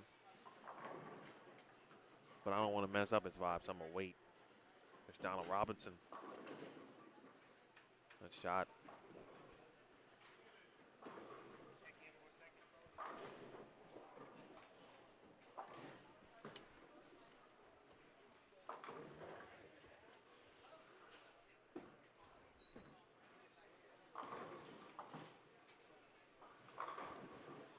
All right, so for the first time today, we get a chance to catch up with our guy who's handling business, Omar Arnett. What's going on, bro? How you doing? Good, good. Our biggest turnout of the summer so far. Yeah, 96. Yes, sir, with a couple no-shows. Right, I was at 98, you know, obviously a couple 96. I mean, that does just happen every week, honestly. Man, I wish I had an answer. I really don't know. I'm appreciative of it. The fifth consecutive week where we've had the entries have gone up. So I wanted to cap it at 91 just to kind of keep the pace the same. After the first week, the demand quickly rose. We're limited with lanes, so we only have 26 lanes, and we had 24 initially, and they gave us another pair, but we really could use another pair if they had it available, but they have a league on the high end that overlaps. But I guess it's a good problem to have, so to accommodate it, we just went ahead and added another person to the pair, so now our max is 104, but if I could keep it at 91, it's fine. Like today we had 103 as late as 5 o'clock, so I really don't like turning away entries, especially when everybody's trying to bowl and it continues to grow. So we just accommodate. I don't think the bowlers, care too much at another 10 or 15 minutes added with the extra bowler during the first round anyway. It'll go by a little quicker the second round. Sure.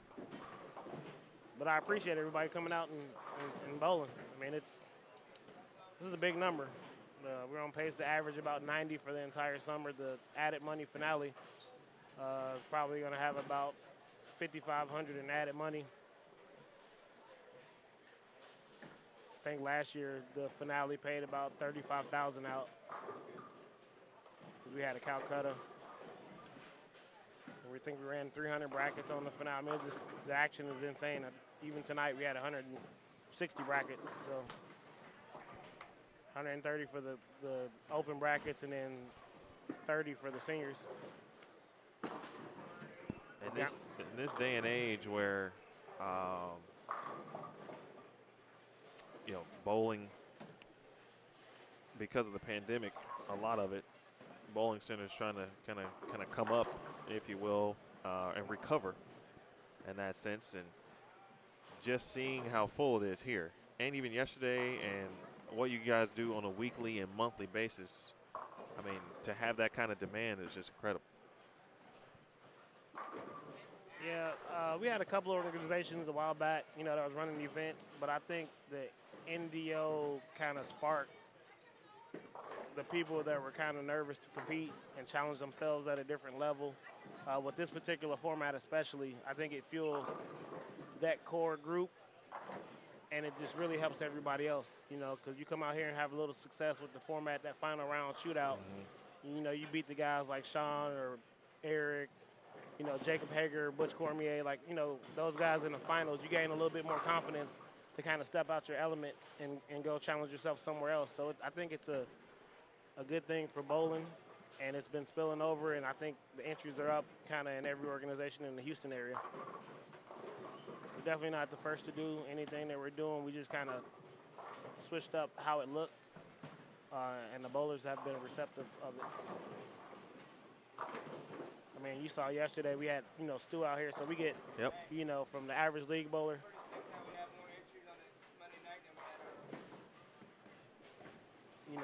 Sean, Nathan Board, just you never know who's going to show up. Even last summer we had, Jacob Buttriff bowled and won one. I think Kyle bowled one. Just any given week, you never know who's going to show up, and we welcome everybody. Kyle True? Yes. He came down for the 4th of July. I bowled all weekend. A few of the guys stayed and bowled a Monday night King of the Hill. So any given week, typically the New Year stuff that we run, Simon will come out and bowl. Mookie Betts usually comes out for the holidays. So we have a good little time. I'm hoping with the season being over that Mookie can make it down to New Orleans for our 10K team event. Having a family. You can scan the QR code. You want to see it? Scan that. You can see everything on. Look at the bottom where it says side pots. Scan it, and it'll pull up all the side pots, all the brackets, everything.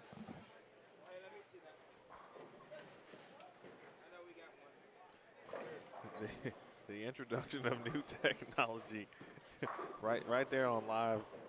Yeah, sorry, that definitely wasn't good for the streaming, but no. It was somewhat good because I talked about QR codes yesterday, and then today y'all one-upped it. Yes. And put all 3 standings, brackets, and side pots, 3 separate QR codes at the bottom, and I assume this score sheet has got every name on the pair of lanes, and someone on the pair writes, or whoever writes down the scores, but it's all there. Yes. And then we come through with our tablets and key in the scores, so you're actually getting updated standings in real time. So, we're always working to try to improve what we do. I think that's contributes to the response that we get from the bowlers on the turnouts. We try to respect people's time. I know early on when we first started doing this, I kind of didn't necessarily know what I was doing, so at times the schedule elapsed, but I had somebody pull me to the side. I was like, man, I would love to bowl your tournaments, but, just the downtime that you have in it just upsets me. So I'm like, I took that to heart, especially dealing with people and their money. You got to kind of be able to take some criticism instead of being upset and challenging them. I just used it to try to be better at what we were doing. And I think we do a pretty good job, and there's always room for improvement. But considering we had 96 people, a few no-shows, and, a couple things that happened right around the 7:30 mark, we kind of got things going about 7:40 or so. And we're about to finish the first round by 10 o'clock.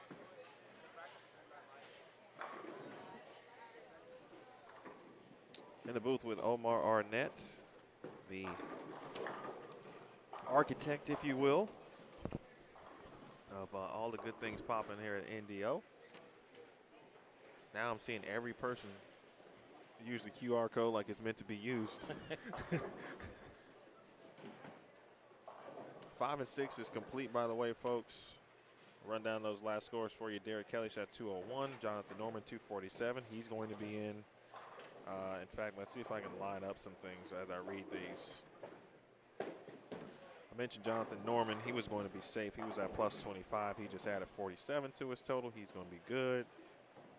I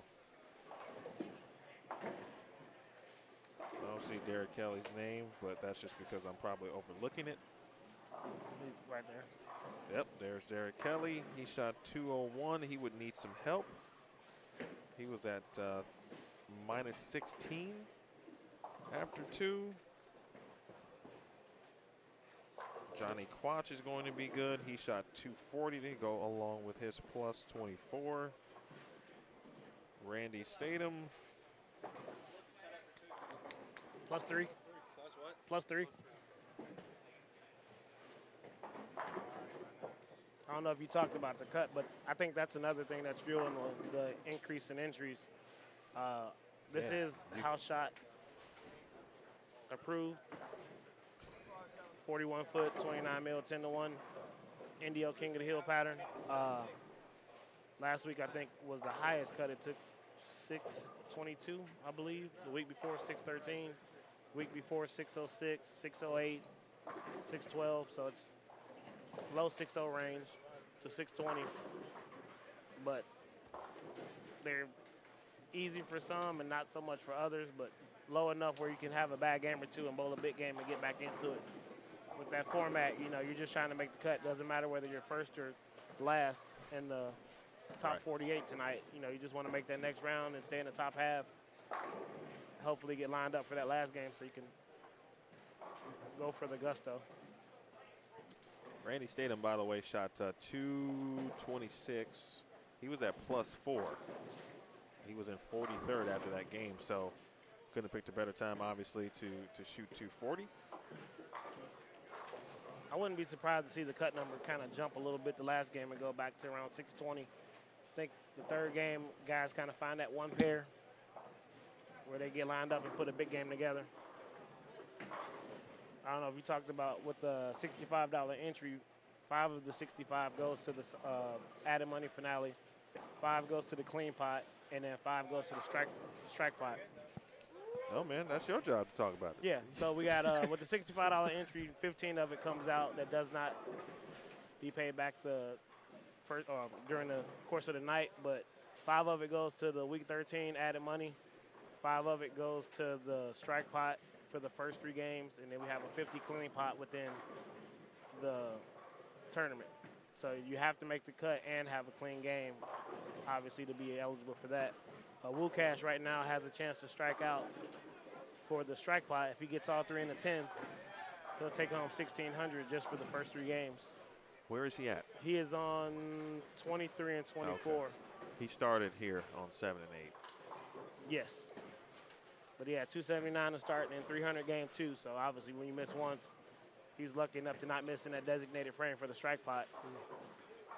That no one's hit to this point, right? Nobody's hit it so far the first 5 weeks. It was hit last summer towards the end, and we were maneuvering between 2 centers, but so far after 5 weeks or first 4 weeks, nobody's hit it.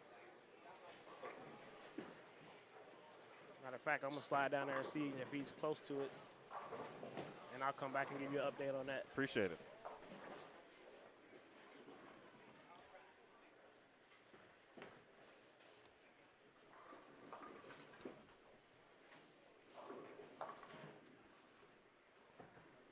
So an opportunity for John Wukash Jr. to hit 1,600 tonight. I will make sure I pay attention. I was paying attention, but O left, so I'll make sure he sees all these good people talking to him and shouting them out here in the chat. Appreciate y'all for hanging tough.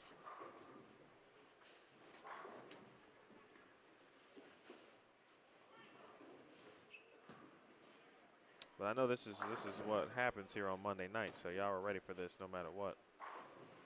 Me, on the other hand, I've got 2 small kids. So I'm looking at the clock like, all right, well, Trey sleep, Enzo sleep, wife's probably sleep. I should be sleeping.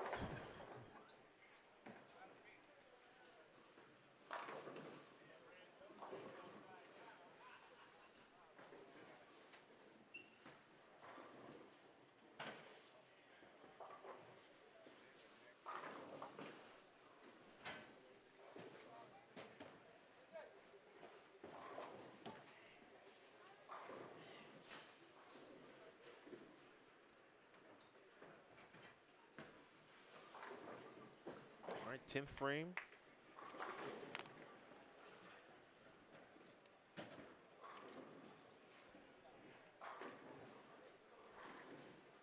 Gonna shoot to 166.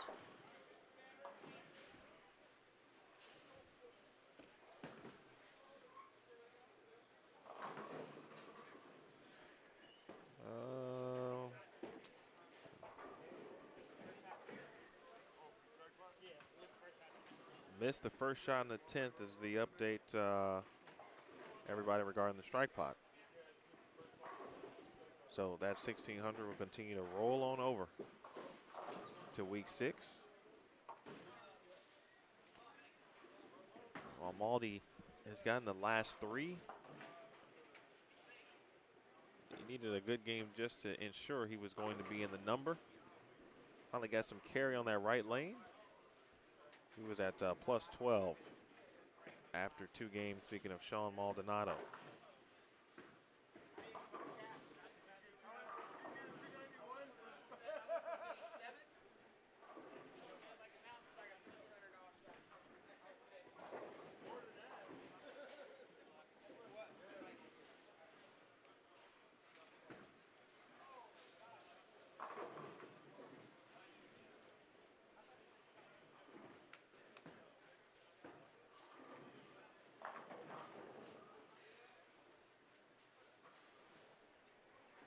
All right, LaShawn shoots 173. LaShawn is going to be in the 220s.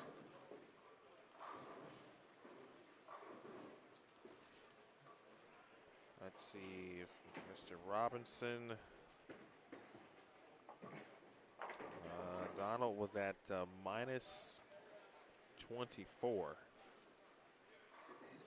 And he needed a game this last one as well.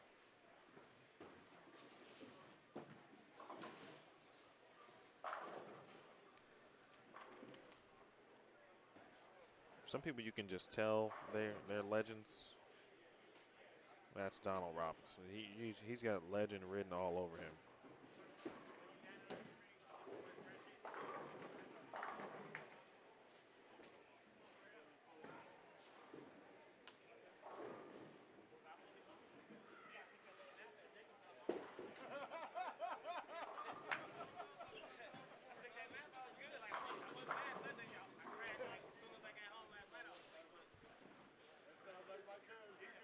.228 for Sean Maldonado.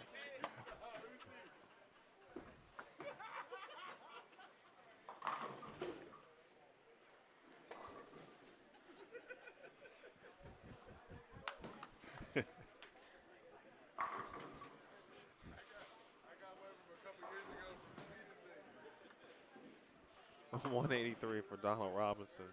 This is a good group. This is a good group of people in Houston, man. I'm gonna definitely come back. I've enjoyed my time here.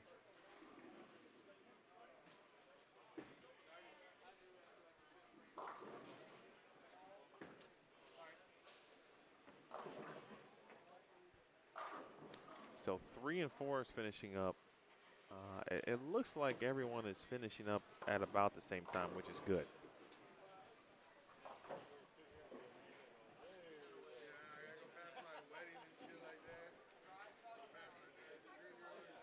Eric Traylor shot .226.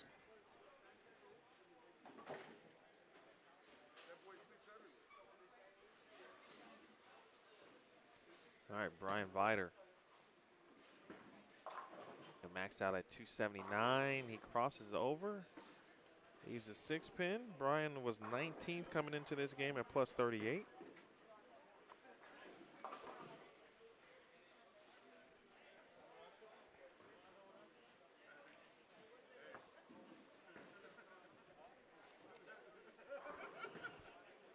Eric Brown shot 162. Wider makes the spare. He'll be in the 250s. And then Gabe Alvarado will have the last few shots here on 7 and 8. And then we'll take you to a little bit of 11 and 12 to finish things out. It'll be the last people bowling tonight. Release of qualifying.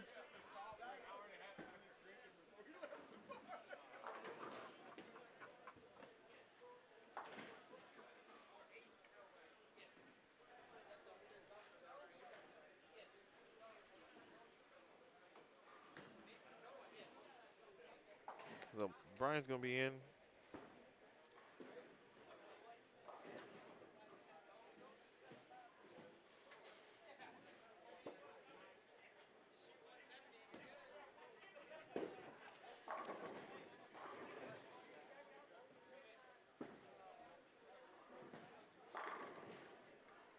Next shot there, Gabe.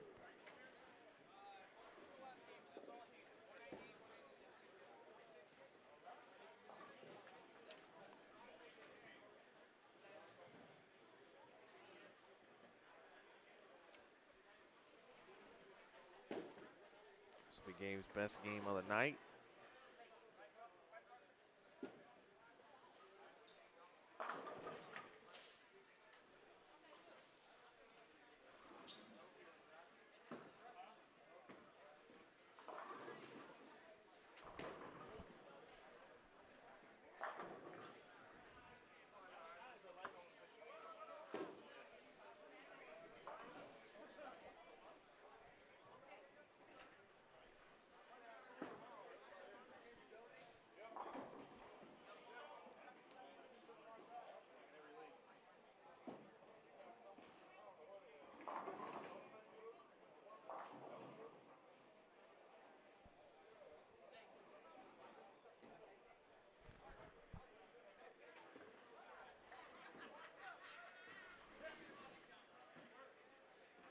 All right, see what's going on over on 11 and 12, excuse me.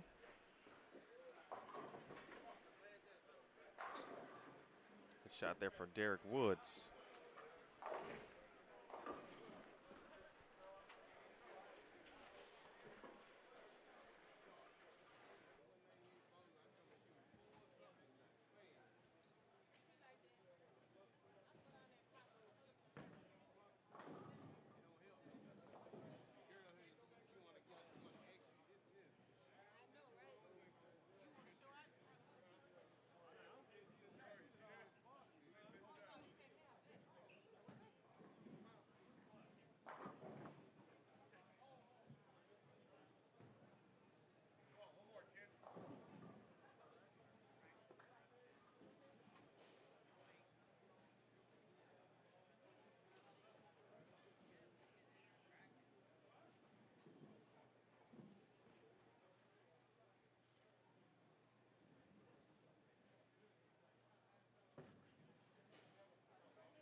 All right, so it should be about a 10-minute wait once our scores are tallied before we get it popping with the next name. Gus, I haven't met Michael Jefferson, but I should write his name down.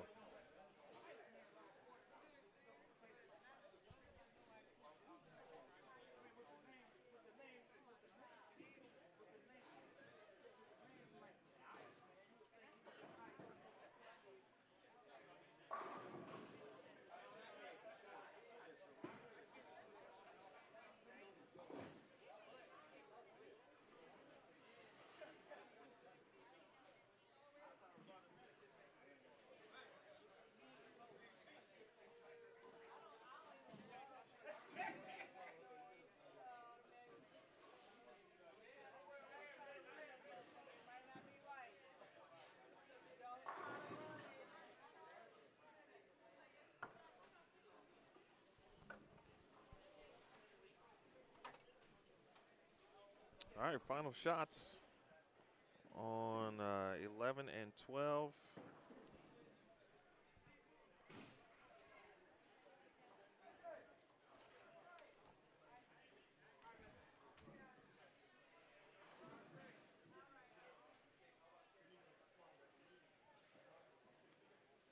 And I think that'll do it. So round 2 is coming up next. 11 and 12 is complete. I believe that was the last pair waiting to complete game number 2. And so now a small wait. Get the pins popping, making sure all is well. Side pots, brackets, etc. They do got a very nice streamlined process. Omar Arnett, Caroline Snee, Sarah Traylor helping the night. So we got a chance. If anyone has any questions, but you may or may not at this point, you know what's happening. 48 bowlers are going to come back out here and do their thing. They're all going to bowl one game. And then after that one game, the top 24 of those bowlers will advance to what is essentially the finals. So don't fall asleep. Hang on. I'm here with you.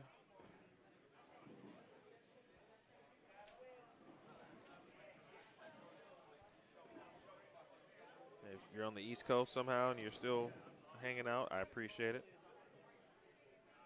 But don't fall asleep. They said about 10 minutes, so we'll hold them to that. I'm going to go double check something. Sound is on, so you know that we're not stopping. Obviously, you can see what's on your screen. I'll be back in a moment. Are you going? You were already trying to go? No. Before I text you.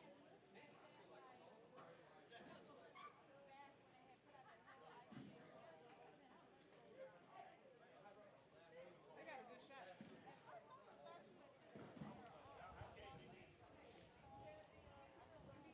I ain't going to that. That's the one where they have those birds.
is 604.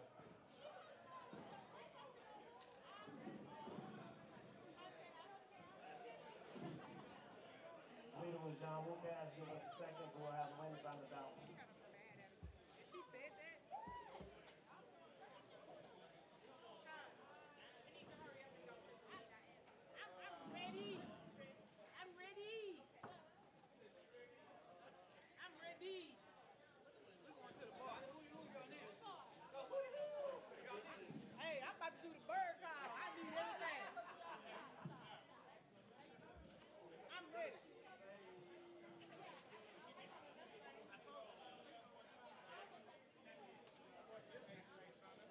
Well, why would you say that? Well, why?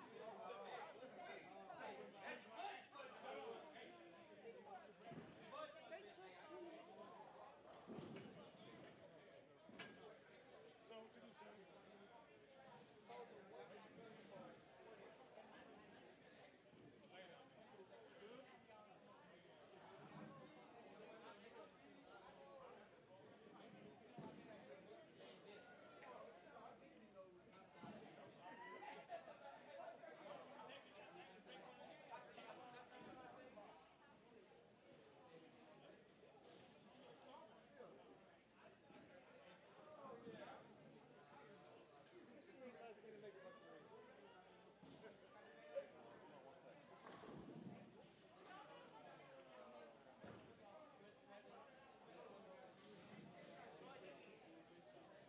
what you do, son?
As mentioned, ladies and gentlemen, as you can see, I typed that in the chat. It should be on your screen now as well. Cut number 604.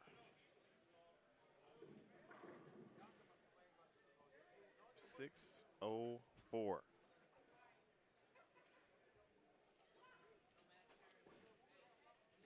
You may have heard Ron Willard say he shot 268 to get in by 3. So that's where we are. They're making the changes on the monitors, and we should be off and running here momentarily. All right, brother, listen up for your land assignment. And here are the lane assignments. If there are any discrepancies, please let me know. On 15 to 16, John Lucas 768, Kyle Peterson 760, Henry Collins 740, John Jawali 717. Lucas your A, Kyle B, Henrik C, Wiley D. 17 and 18. Derek Taylor 17A with 707, Parker Kappa 17B with 704, Josh Rolla 17C with 701. My Viator 18D 696. 19 and 20. A. Craig Elliott 696. Jared Thompson 695. Letter B. London Shadir 692. Letter C. Derek Wood 688. Letter D. 21 and 22. Adam Austin 687. Letter A. Butch Cormier 686. Letter B. Cameron Grisham 679. Letter C. Jacob Hager 674. Letter D. 23 and 24.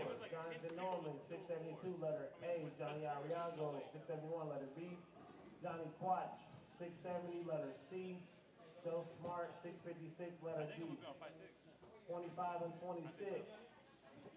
Sean Wynn 650. Letter A. Jackie Capra 648. Letter B. Joe Pickney 647. Letter C. Tim Smith 646. Letter D. 3 and 4. Joel Fisher 640. Letter A. Lorenzo Wintergott. Letter B. 640 as well. Sean Maldonado. Letter C with 640. David Blinken 639.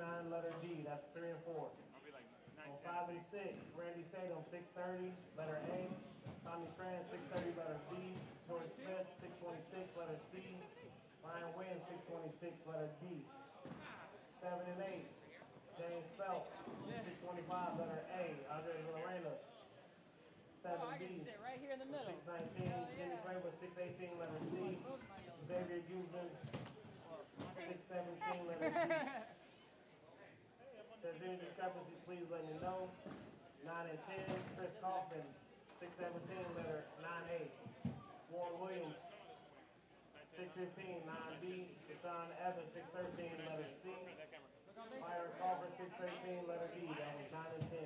11 and 12. Roy Steele, 613, letter A. Nick Wynn, 612, letter B. Tony Brown, 607, letter C. Ron Willis, 607, letter D. 13 and 14. Stanley Baker, 606, letter A. Tommy Wynn, 606, letter B. Sitting down, watching. I go 600 on the dot. James Mayer. What do you think I throw? In the finals. Huh? What do you think I should throw? Bowler, 604, letter D. I'll give you guys about 1 minute to get to your pair. Once the lanes come on, No. Sit in that chair. You want to sit in the middle. you can start your competition. I'm gonna try to get Got 48 players left. The top 24 advance. If there's a top of 24, the foul will advance as well. Yeah. Oh, Ricky, baby, that chair. Thank you.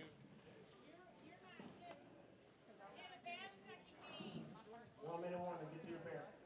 Bro, I'm sitting down at this table. I've had like 4 people walk up here. What are you? Shit. What? You're D for dumbass. No. You're B short. Oh wait. No, they have 26. I'm fucking -1. I was first out yet again. What do you want? Yay, yay. Come here. All right, Plus Bowler, one, that's lanes come impossible. on. I didn't go plus one. I went even. Play, good luck in high score. Top 24 advance. Oh, nice.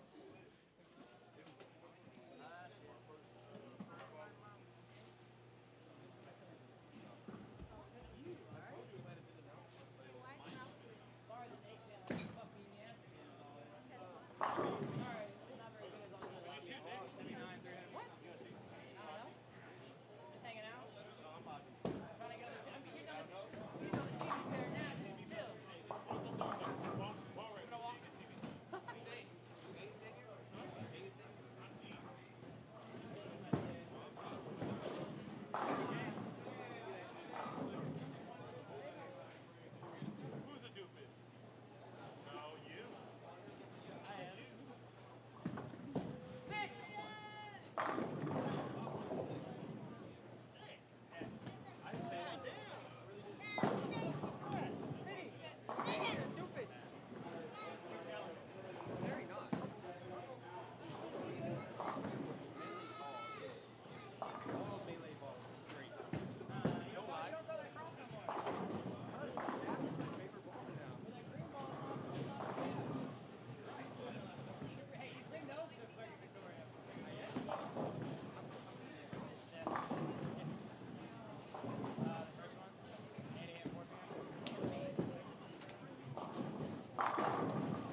Well, they don't waste any time here in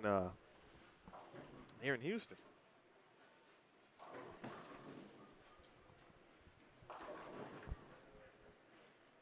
All right, so 5, 6, 7, and 8.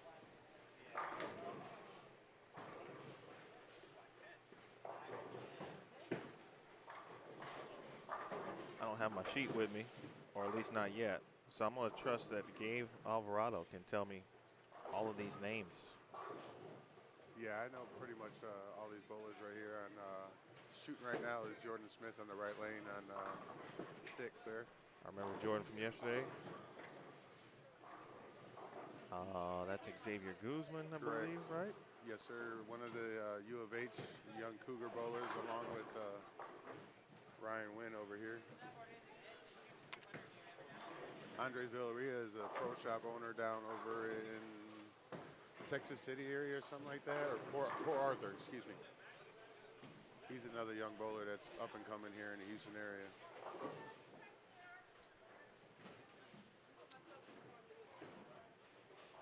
So one game.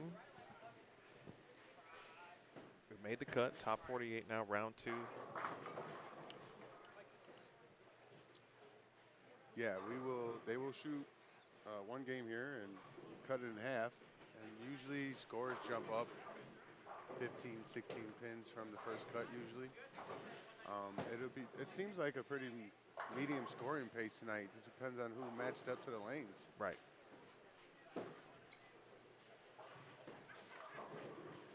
Even the leaders, I mean, Wukash goes 79, 300, and then 190. So, I mean, it tells you how they play from pair to pair differently here on both sides. You bowl here often. I mean, what would you deem as kind of the characteristics of Emerald Bowl in that sense? When you get the patterns out like they do, these recreational patterns, you can get inside, and that's really the line here that I feel. And you can get inside like Maldonado, Eric Trailers, you know, people who can get into the ball. It tends to favor. Okay. But it also goes back to what lane you're on. Because like I said, you can have, you know, the best shot on this lane, but all of a sudden you make the cut and you go to another lane and you're not getting the same carry, or, you know, ball reaction is just not the same. Right. It was interesting. I saw Xavier yesterday, and I was like, that's actually the best backup ball style I've ever seen. Yeah.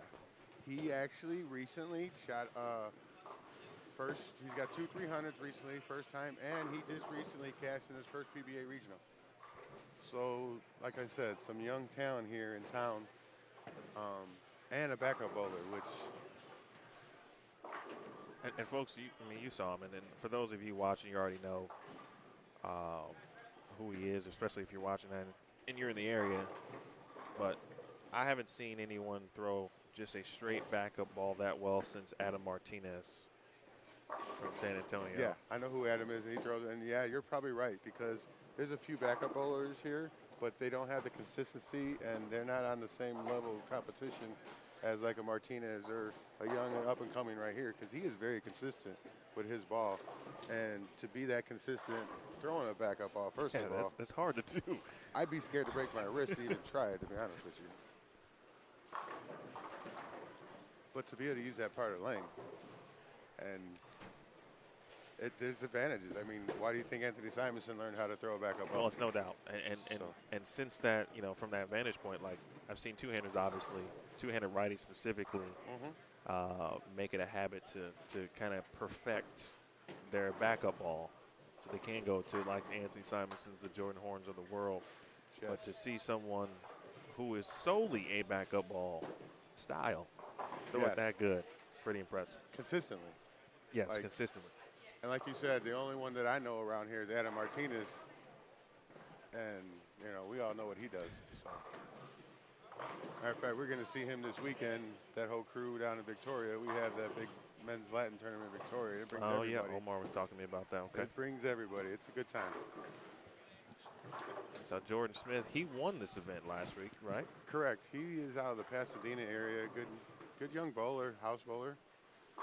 Very consistent, very smooth. When he can get locked in, he is tough to beat.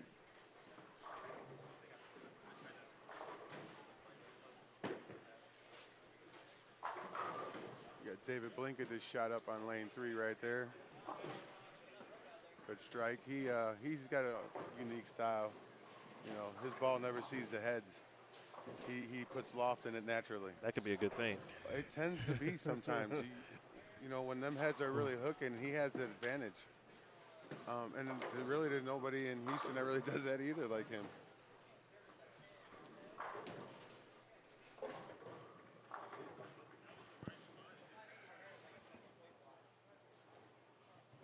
Got Ryan Wynn up here on lane 6. That's a very good ball. He's another young bowler out of U of H. Up and comer, very consistent.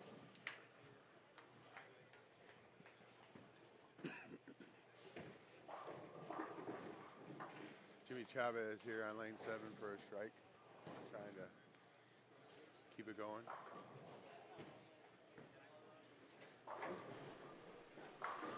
All right, thanks to Omar, Caroline, and Sarah in the NDO staff tonight.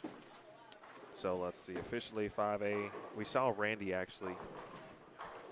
Yeah, on the live TV pair earlier. Yeah, correct. just saw him last game, as a matter of fact. Randy is 5A. Tommy Tran is 5B. Tommy got a shout out earlier in the chat. And so we get the chance to see Tommy. Let's see who else. Jordan Smith we talked about, and Ryan Negan on his 5D.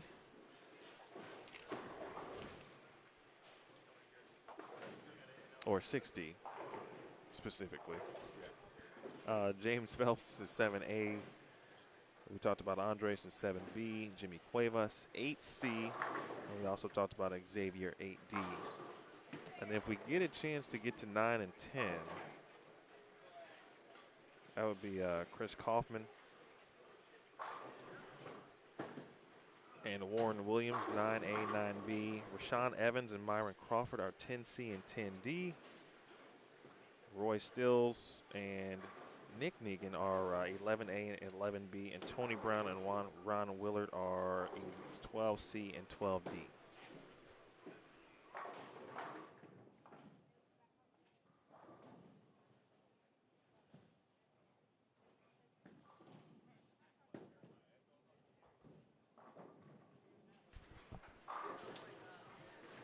So I appreciate you, Gabe, for hopping on and giving a little perspective for me, certainly, for not being in the area. I appreciate that.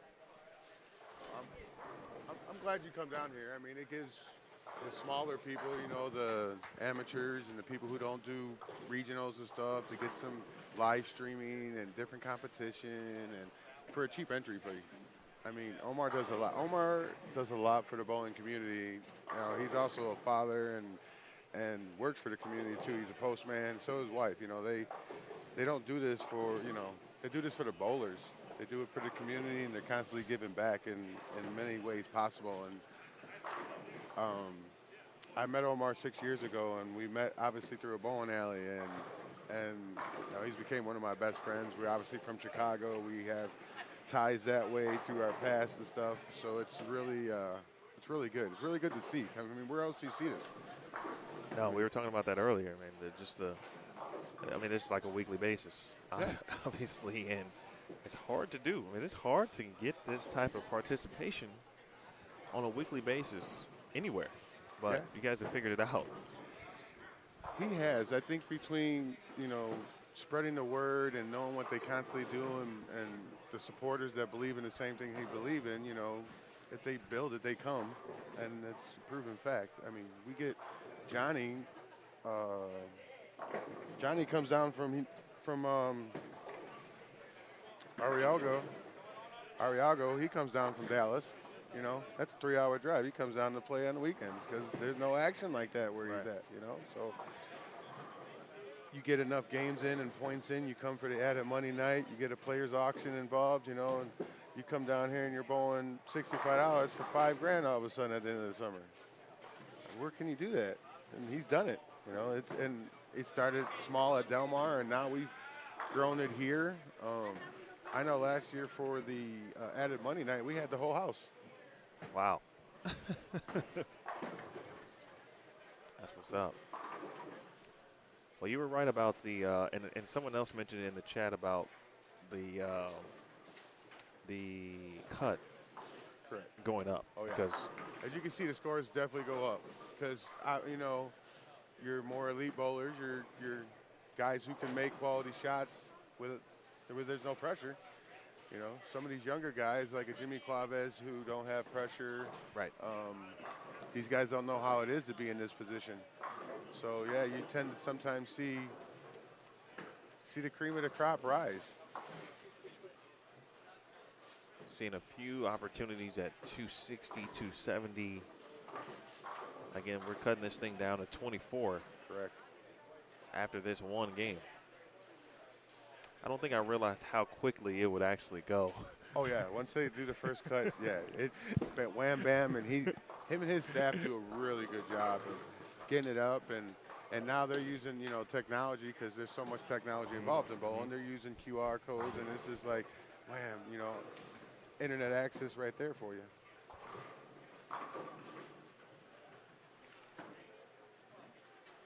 Yeah, I'm guessing the cut's going to be about 22 plus 22, and who's, you know, that's the first bad shot I've seen him throw in a while. He threw that out the window.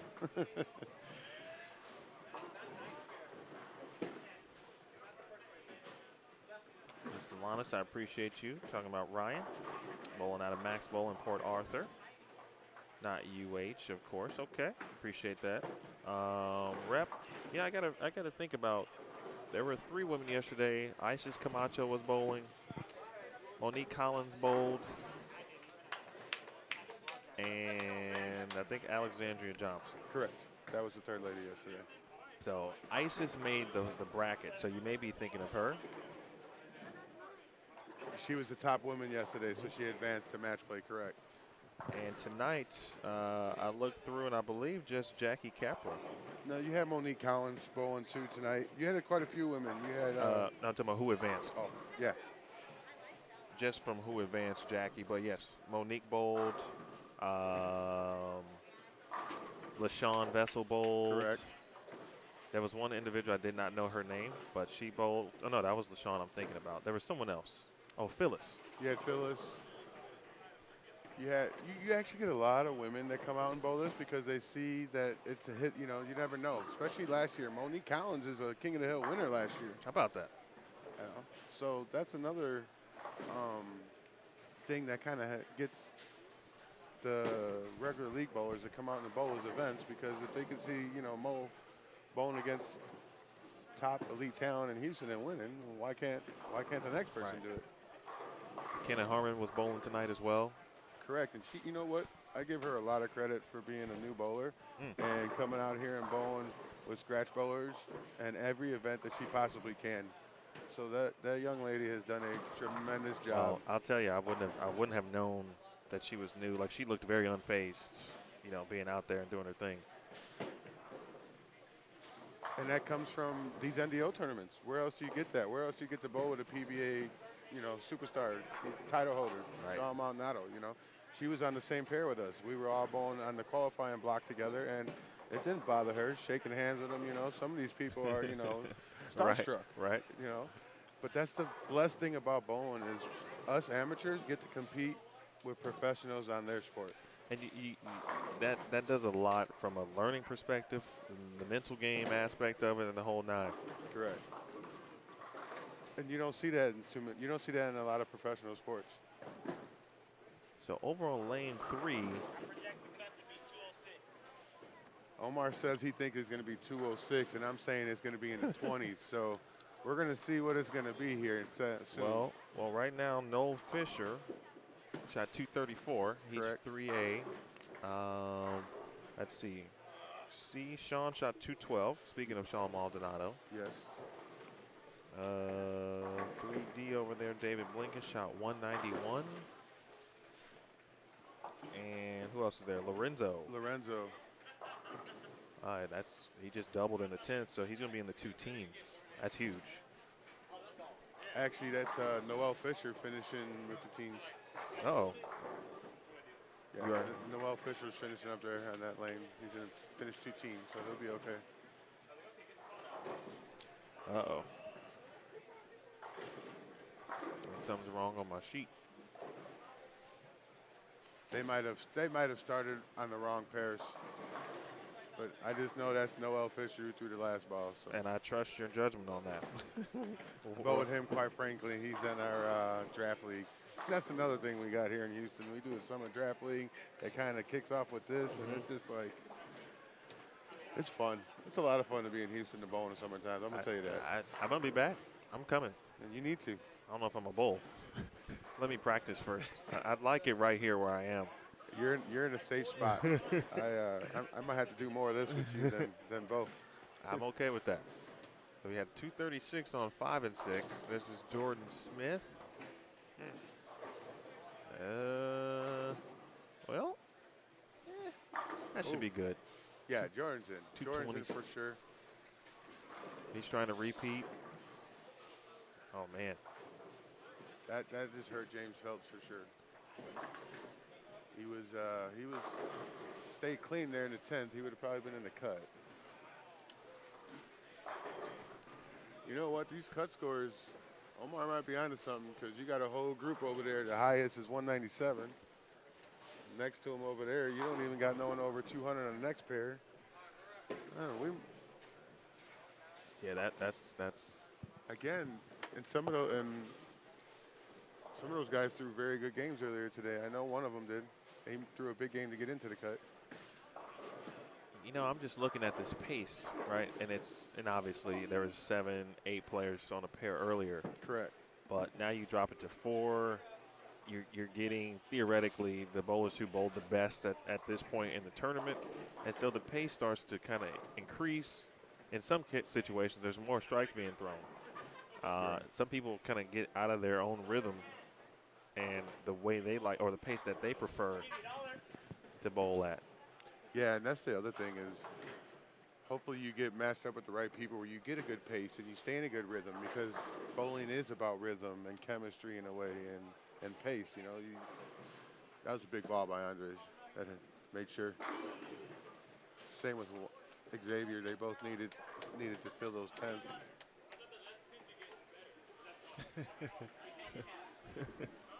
Yo, I don't like to use the word impressed a lot. I've watched a lot of bowling in my day. 202 there. I think that was Ryan? Yeah, no? That was Ryan. Or Tommy? No, that was Ryan. Okay. Right, Ryan shot the 211. Tommy shot the 202. Correct. Thank you. Because Ryan was on the right lane. But even that 202, he might sneak in. I mean, 24 people.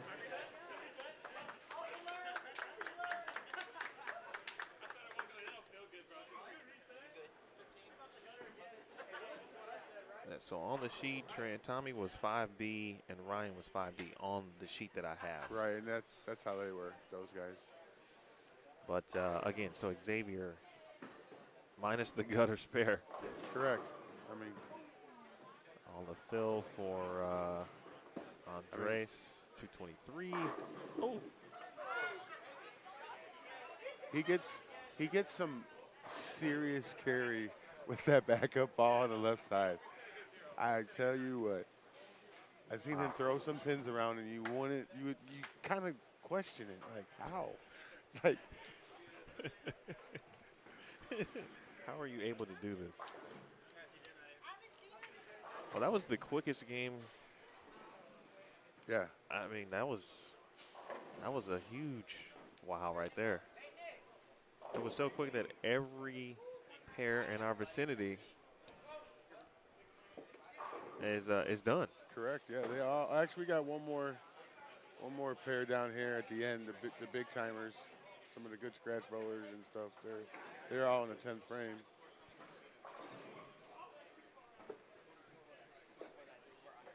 Yeah, I think the cut score is going to be at least 12. At least. Because in our little block right here, 12 looks like the number. 11, 12. Yeah, there's a 211. There's a couple of 202s. Yeah, but you got two 211s, 212 right there, 34, right. 36, yeah, so. Yeah, this area, is the low end, in your opinion, since you've been bowling here, which side of the building, or maybe it's the middle, tends to play or have higher scoring pairs, or in that regard, in your opinion? So right now, where the lanes are at, the lower end usually tends to be just a hair tight. They both have back end. Like, it doesn't matter what side of the house you're on. The bigger end of the house right now, they have a lot of back end. So right now, it's just a matter of getting onto the right pair and finding that line, because it's been burned in already. Right. You're almost to like where you're at a house shot into the track. So I would say, there's not really a bad pair in the house, because, maintenance here is really good. You don't see a lot of breakdowns. I don't know if you pay attention at the last 2 days, but, No, I didn't see one. we don't have no breakdowns didn't here. see That's one. the one thing I say about this place. It makes it really good. Is the breakdowns and the maintenance is really good. So they play, they play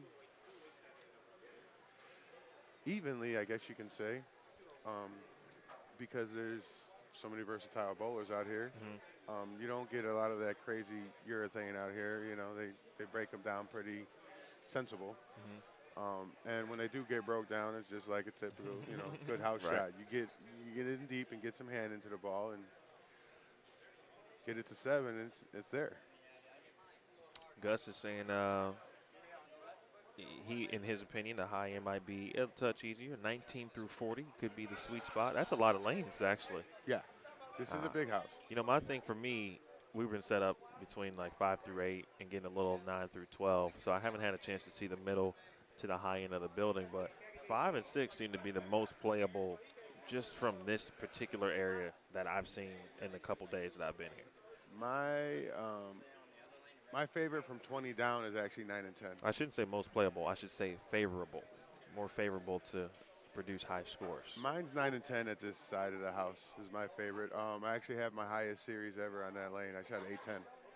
So I really like 9 and 10. You can get in deep and bang on it and just have a lot of fun. If you like to see the ball go from left to right, that's the lane to do it on, because I sure did it. And it was a fun tournament that day. It was the trios, and Maldy was here bowling in. And, like I said, I'm an amateur, and I actually beat Maldy that day, scratch. And, where do you get to do that at? That stuff's cool. That stuff's fun. It makes you want to learn. It makes you want to get better.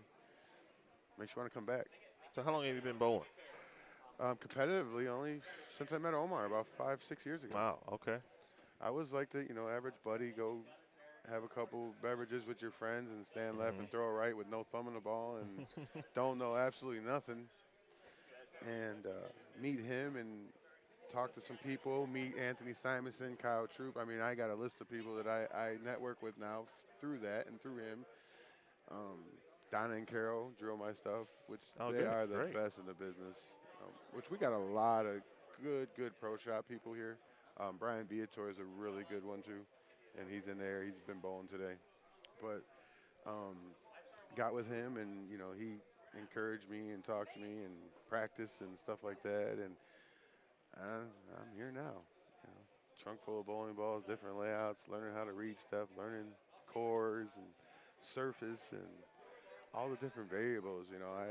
I grew up dirt track racing, so you have a lot of variables in dirt track racing. So finding traction and stuff like that it's similar to what you do in the bowling alley and the bowling lanes, because you're always looking for grips and you're always looking for things when you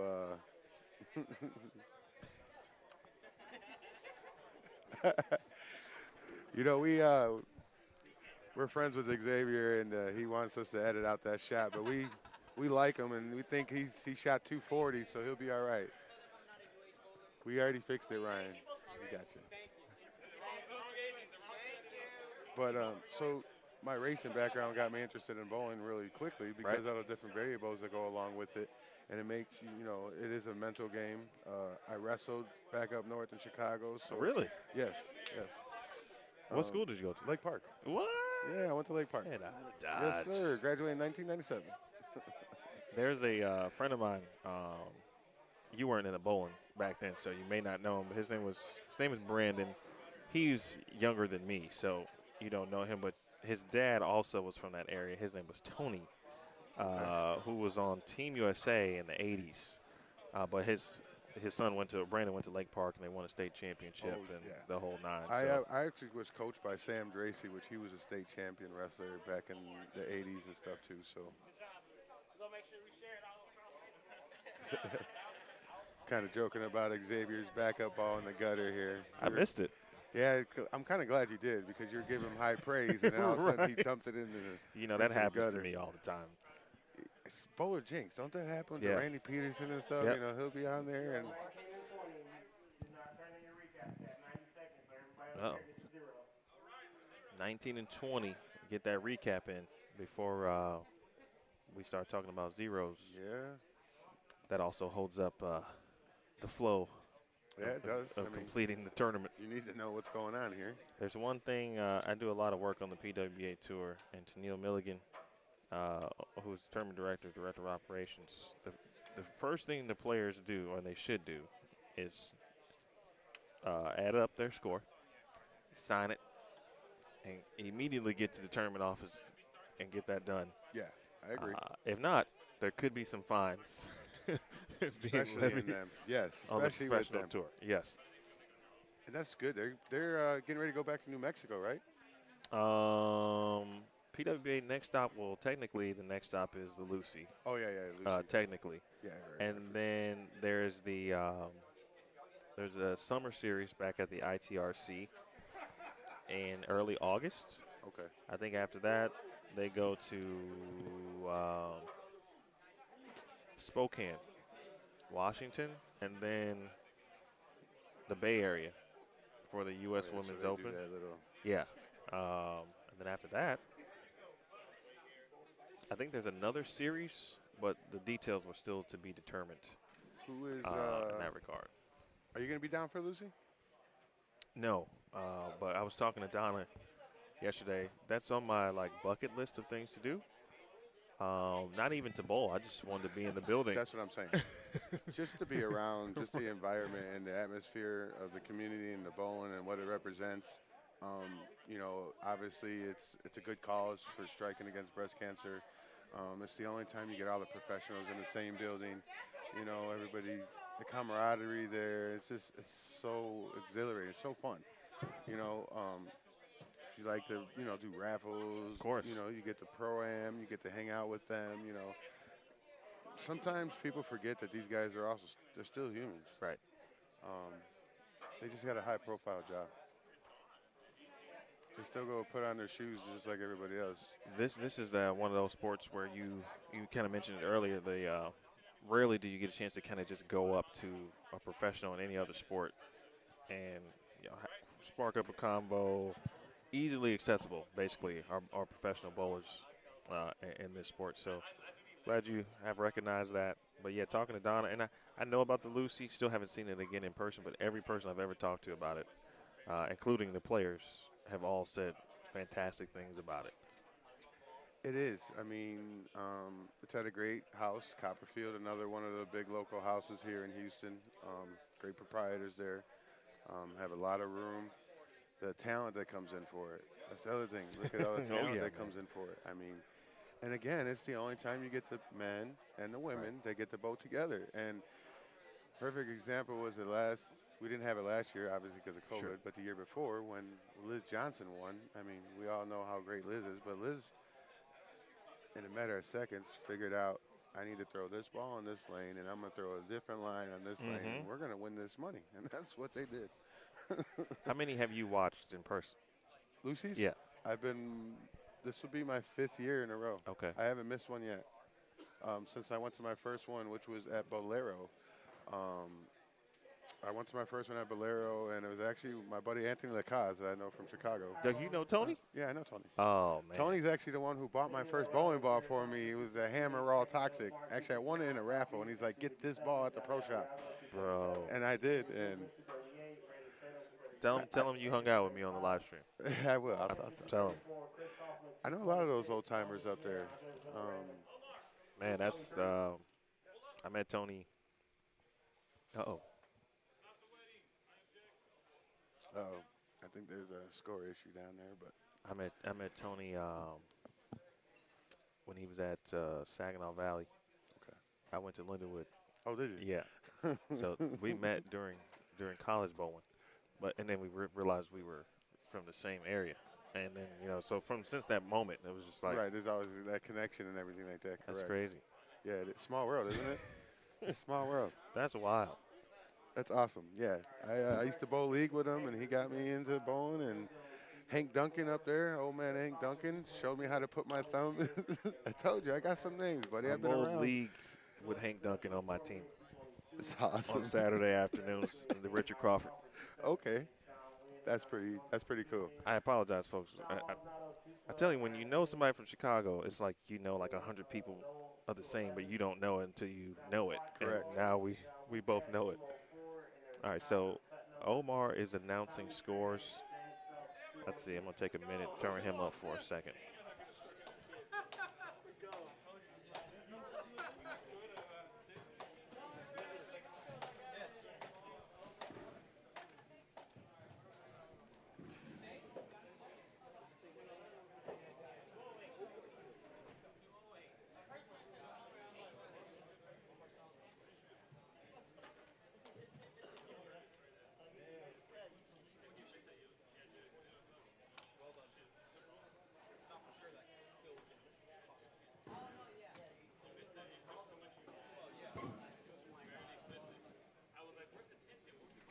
What was that cut score again?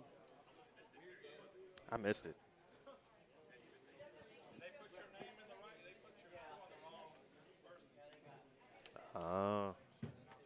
So it sounds like whoever wrote the scores, unfortunately, may have placed the score in the wrong, or for the wrong person, I should say.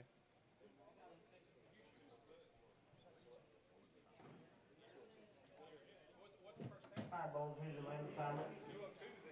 11 to 12. Wow, A, 202 Gary didn't make Thompson. it. B, Joe Smart. E, Kyle Peterson. C, Johnny Ariago. D, We should make a meme about that gutter ball. A, Randy Salem. B, Jacob Hager. E, Lorenzo. C, Chris Kaufman. D, London Chenier. 5 and 6. A, Andres Villaranga. B, George Smith. E, Rich Cormier.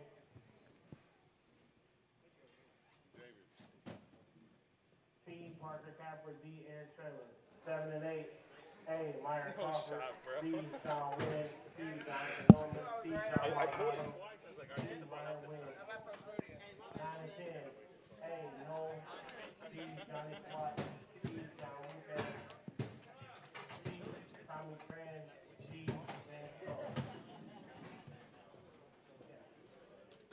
We'll give you guys a minute to get to your lane. I did in the 8th try. Oh, you missed it.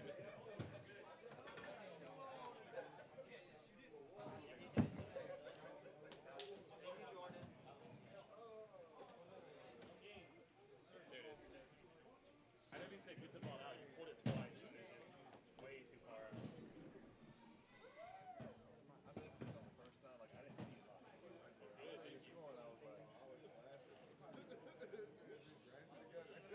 I was like, get the ball out, get the ball out, get the ball out. I was like, oh, not that far out.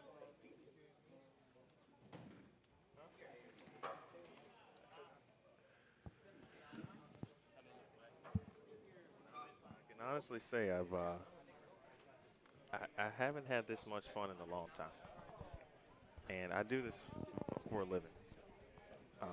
And I've been trying to get back into bowling for a while, like legit back into it. But I do this, and I've done it for so long now. It's kind of hard. It's just hard to step away Right. in a sense and kind of get back into the actual on lane practice mode. But my goal has been just have fun in both scenarios. So whenever you get back on the lanes, just try to have fun. Yes.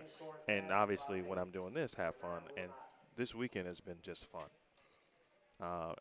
Houston I'm coming back, no doubt.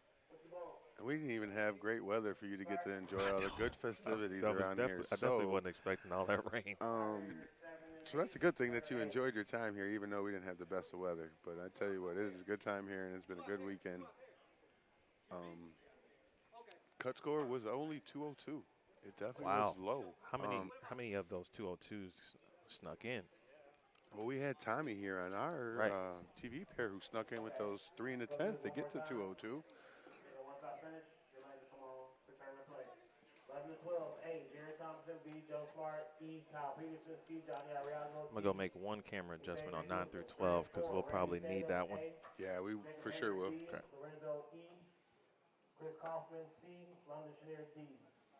5 and 6, A, Andres, B, Jordan, E, Butch, C, Parker, D, Eric. 7 and 8, A, Myron, B, Sean, Wynn, E, Jonathan Norman, C, Sean Maldonado, D, Ryan Wynn. 9 and 10, A, Noel, B, Johnny Quatch, E, John Lucas, C, Tommy Tran, D, James Phelps. When your lanes come on, you can start the second play. Good luck and high score.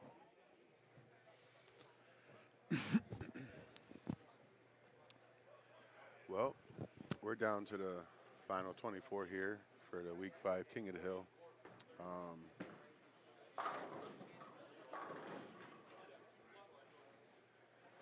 202 was the cut for this one.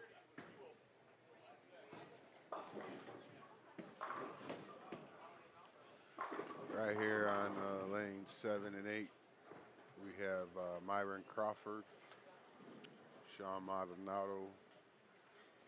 Up on lane 8 right now is Ryan Wynn.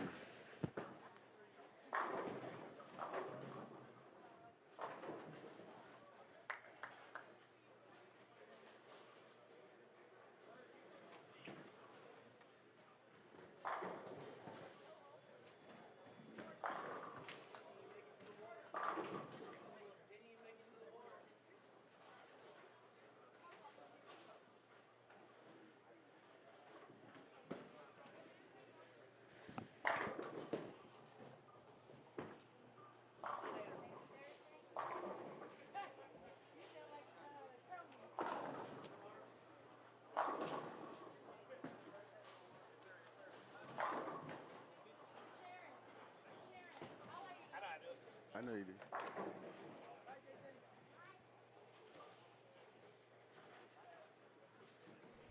Hello, hello, hello.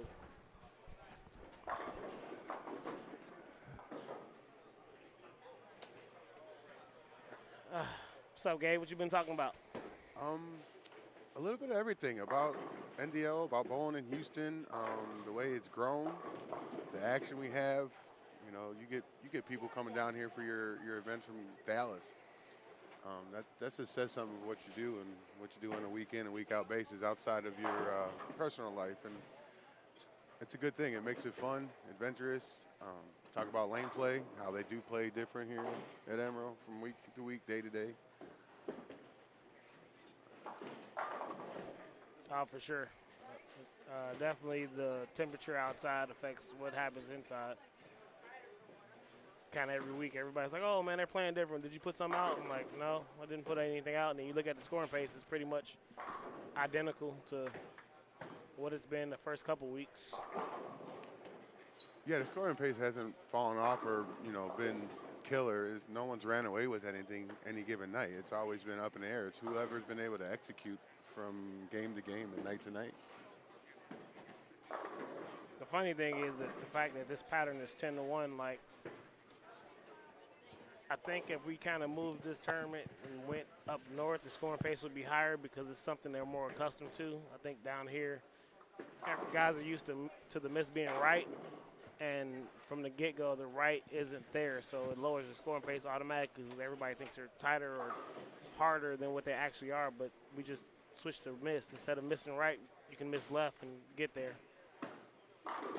which after I went to the Postal tournament, or not the Postal, I went and bowled a Hamtramck with my friends from Chicago and saw how slick they were. And I was like, man, you know what?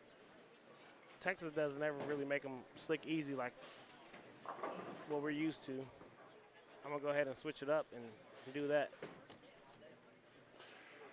Yeah, I did notice that you did that when you're coming back, and it's a good idea because you're right. It's something that they don't typically see here, and, it, again, gives a different view of the lanes to the bowler, something for them to adjust to and learn how to bowl because, up there in the Midwest, we definitely bowl different up there.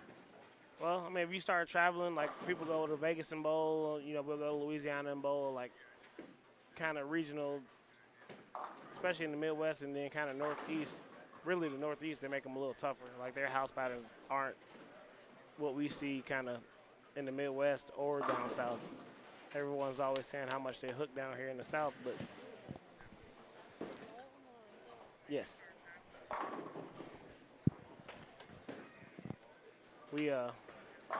They're hooking China, but the King of the Hill, they're not so much hooking China. They're just tight China. We got different faces in the finals every week. After 4 weeks, we had 4 different winners. Too early to call right now. You only have, oh no, you have Hager, so you have three past champions in this right now? Jordan Smith, Maldy. Yeah, from this summer session. Jacob Hager, yeah, correct. I'm talking about this summer. Yeah.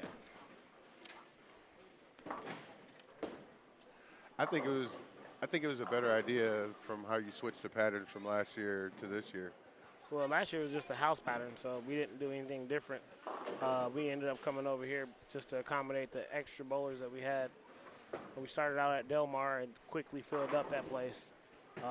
They wanted to hold a few lanes for open play, which took away the potential to really max out, so we had to make do. But we had 90-plus players every week signed up and only had room for 70, so to accommodate that, with COVID happening, Don Ellis was like, hey, we don't have league. I have a space for you.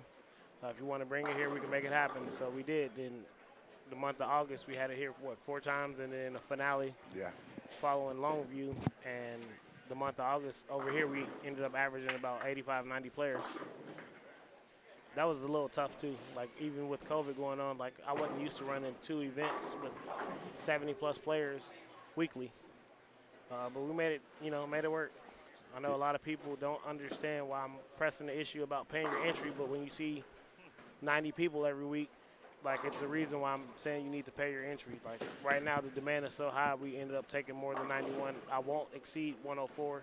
Really didn't want to exceed 91, but it's kind of hard to continue to turn 9, 10 people away every week. So to accommodate that, we'll go ahead and make sure that we don't max out more than 8 on the pair. I was hoping that we could get another pair, but with the league down on the high end, we're unable to do so. But I'm appreciative, like, of the support. You know, guys want to bowl. We try to keep things flowing. Not a lot of downtime, quick payouts, and every week we're trying to improve on everything that we're doing. And I think we are, which is why the response is so good. So thank you to all the bowlers who are making this possible. Since I've been replaced,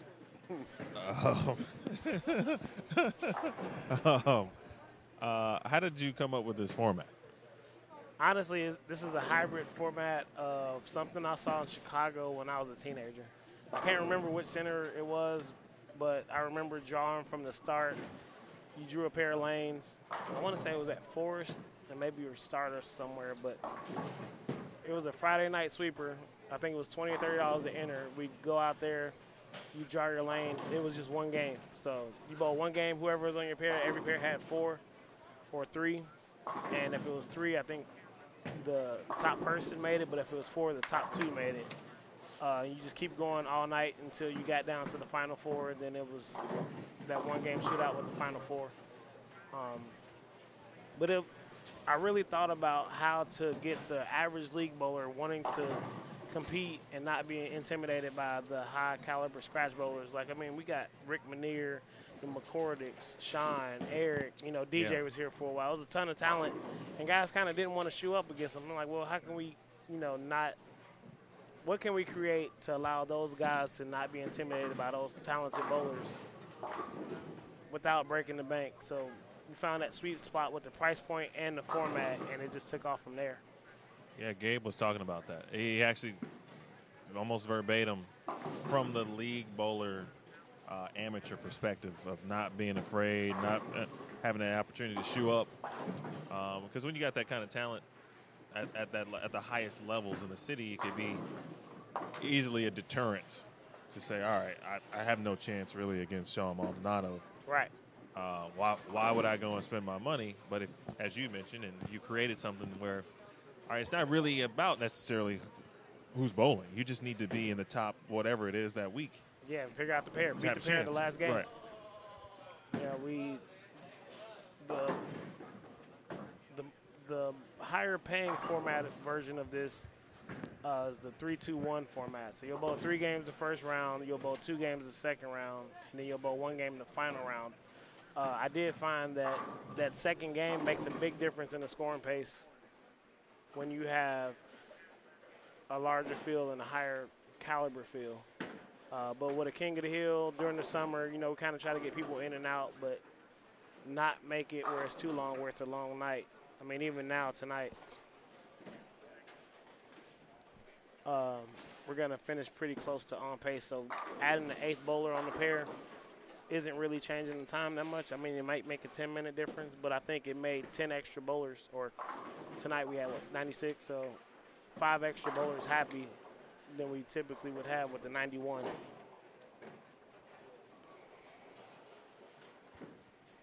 Right now, I'm looking at what's happening on 9 and 10 could be. You have John. I mean, who is that? Johnny Quatch is on a 300 pace, and who's on A? Is that Noel Fisher on A? Yeah. Noel Fisher's on a 300 pace. Jordan Smith is on a 300 pace. Who's at 3E?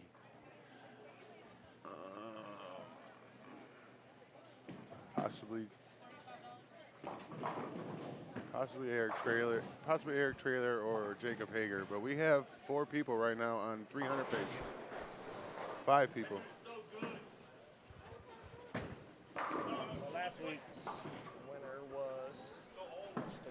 Last week was Jordan Smith. Jordan Smith. Yeah, he bowled 297. 297, Yeah, correct. Front 11. Butch won 1 week shooting 265. The other one was week 1. 78 or whatever. I from forgot the Aldi, names right? of the other 2 weeks. I went back and did a little homework. Corey Batos, Jordan Smith, Butch Cormier. Butch won the first week. Sean won the second week. Corey won the third week, and then Jordan won last week. So we got Sean in the field right now, Jordan in the field, and Butch in the field. Got Ryan here going for 300 still. 300 pace anyways. I don't know who's on 3E over there. So just gave a quick look to 9 and 10. You see John Lucas Jr. been doing his thing. Did he shoot 800? He did, right? No, he because he bowled goes 768. 79, 300, and then we talked about that 190 game. Yeah. Which that 3E. first ball in the 10th cost him some money. He was alive in the strike pot tonight, Strike and pot, that forgot about first that. ball in the 10th cost him. Well, he had to get all 3, so it didn't necessarily cost him. It just ended his chance to have a really good night. So if you don't know, if you're just tuning in, the entry fee for this is $65, but 5 of the 65 goes to the strike pot, and then 5 of it goes to the 50 clean pot, which I don't believe anybody's alive in a 50 clean pot. But if they were, it would be worth $16.80 tonight, as well as the strike pot. John was alive going into game 3 in the strike pot and missed the first shot in the 10th. So now it'll carry over, and it's over $2,000 for next week. So we had it on, let's see, 9, 10, 11, and 12 just because of, well, we'll keep it here. This is Noel Fisher. Thank you very much. Correct. Yeah, 9A is Noel Fisher. Who's 3E over there? 3 is Lorenzo Quinnigot from San Antonio. So we're getting people from a All couple over. hours away. So Noel with the front 6. This is his 7th frame shot, left side of your screen. Looks good. Oh, he's walking him out. All right. So When Noah is feeling good and he's locked in, he's actually really tough to beat. He's a past champion too. But I just really enjoy seeing all this. And I was a little nervous and skeptical of kind of using different patterns, but I was like, you know what? When we first started running this, once we moved out of the Del Mar Summer edition of the King of the Hill, we just mixed up different conditions. We just changed the scoring page. Somebody has to win no matter what. But now, for the most part, people are more surprised when I make them softer than when I make them a little tricky. You don't necessarily make them hard because you never want to, guys come out here and bowl 120 and 130. You can't really avoid that from happening. I mean, a guy bowled 120 tonight, Josh really real. It's a bowler's way out of the cut, but, typically we try to make them a little medium, where the scoring pace isn't too crazy. We can have a 180, 190, even maybe a 160, 170 game. And, bowl a big game somewhere in the mix to kind of keep you in it for the first round. But, yeah, I really just enjoy switching it up because if you're going to be a competitive bowler, you need to have an arsenal to kind of fit a couple different conditions. So first miss for Lorenzo happens in the 7th frame. John Wukash Jr. just left the big 4 in the 7th. Johnny Quach struck in the 7th frame, so Noel and Johnny Quach, Noel Fisher and Johnny Quach at the front 7 on the same pair, which is 9 and 10. You got Jordan Smith on lane 5 and 6 6. with the front 6, and Eric has spare 5-bagger, so don't be surprised if Eric finishes that game out. Last week, correct. he had a chance to hit the clean pot. It was at 1,200 then, and he just kind of grabbed one, and he 410'd in the 10th. And that open cost him 1,200. So He fell out of cash with that too, didn't he? yes, he did. Yeah. So Noel's got the front 8, and then there's Quach, Front P2 eight. with the front 8. Let's take you back to 5, 6, 7, and 8. What's my fault? Go ahead. Go ahead. I was gonna say, how far do we pay? How many spots? Top 16. Okay. We had one less entry last week, and we still paid 16, and then we have 96. So for the King of the Hill, it's 1 in 6 pay ratio. So we had 96 tonight, and we'll pay 16. I think it's 540 or 550 for first.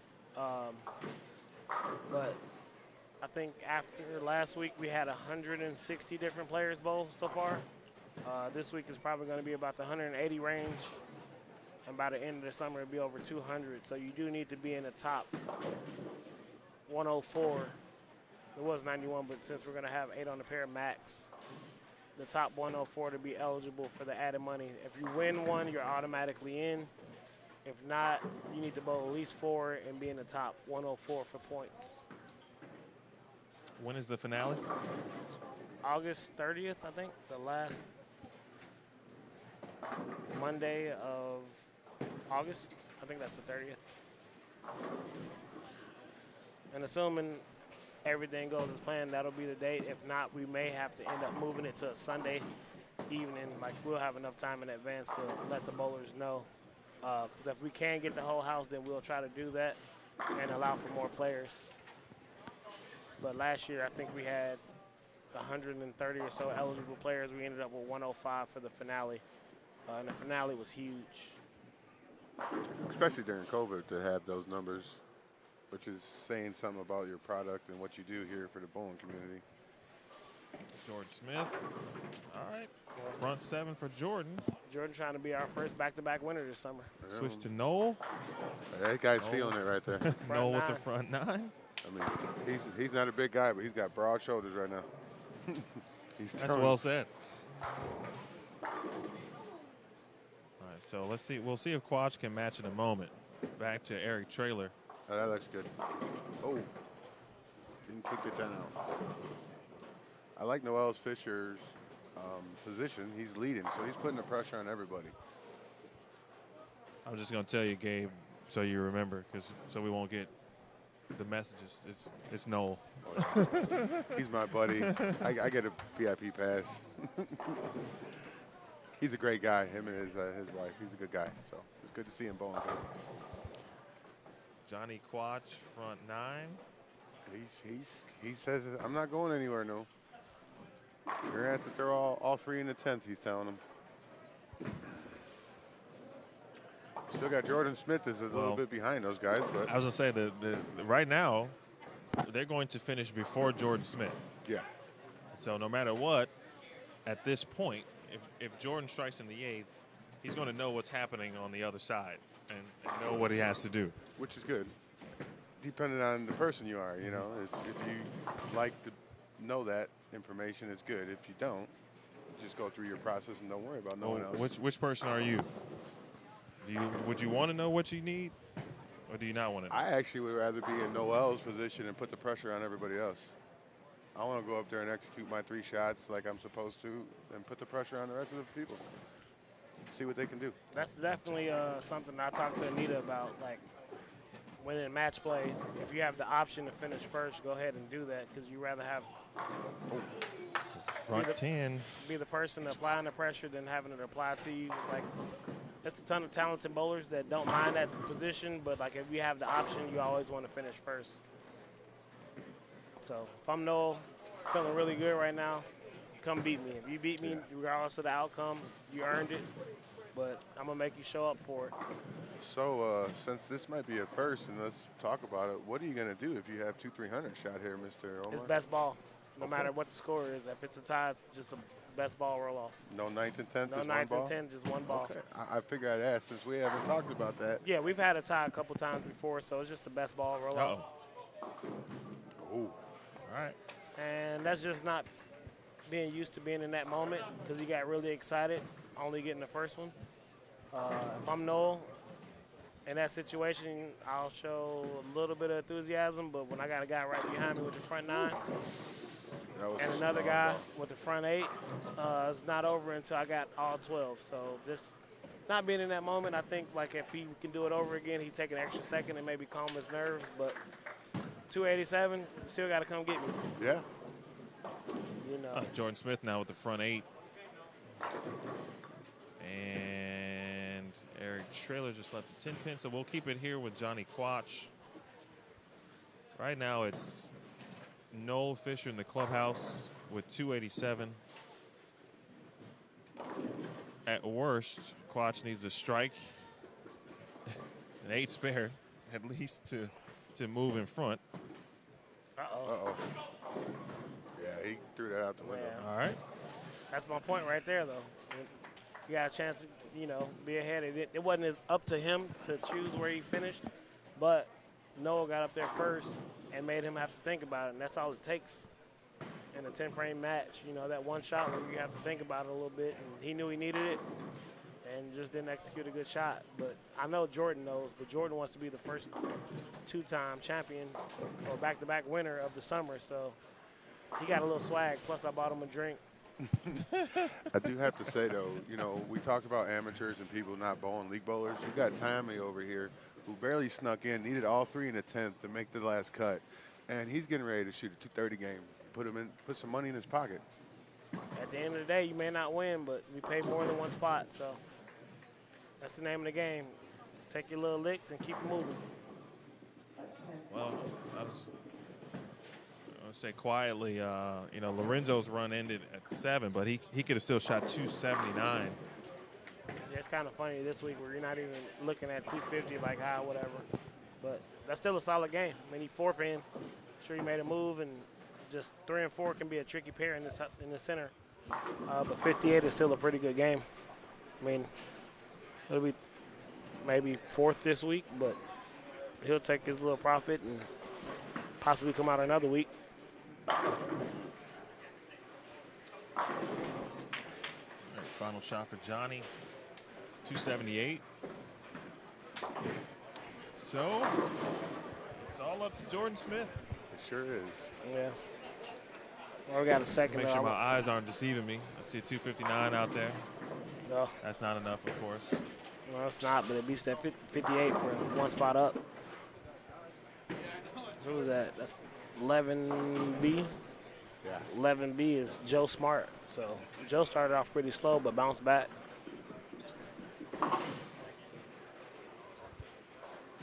Shout out to Ashley Blakely and Stitches and Dye for the fresh shirts. Received the order. So any of your embroidery or vinyl. Well, we know who won. That'll do it. That's it. Noel Fisher. Congrats to Noel. Great bowling, though. Great bowling. First to finish. Week 5 KOH, King of the Hill Weekly Challenge winner. 5 weeks, 5 different winners. We've had 2 seniors and 2 under seniors win, so got a little pattern going on here. Hopefully we get a female to win. Again? Monique Collins won last year, so she was our only woman to win, but we had a mix of different people to win. But after 5 weeks, no repeat winners. Congratulations to Noel. So we still got second place funds on the line, right? Well, second place is the. I mean, Jordan still gets Yeah. to 279. Yeah, he's got to finish, though. Because Johnny's 278, so he needs them all. I'll take every dollar available. Correct. I would like that 279 too, right about now.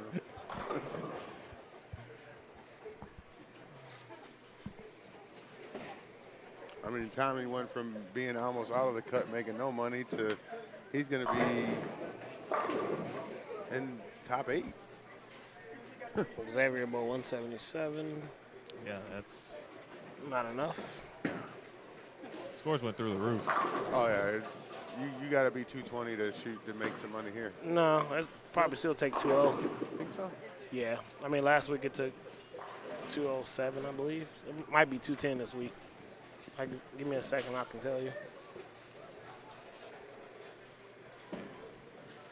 But, we got a couple events coming up. We got the Chi-Town mixed doubles and team event, 10,000 guaranteed first for the team event, August 6th, 7th, and 8th in Chicago at Forest Lanes and Lions, which is about 15 minutes from Midway Airport.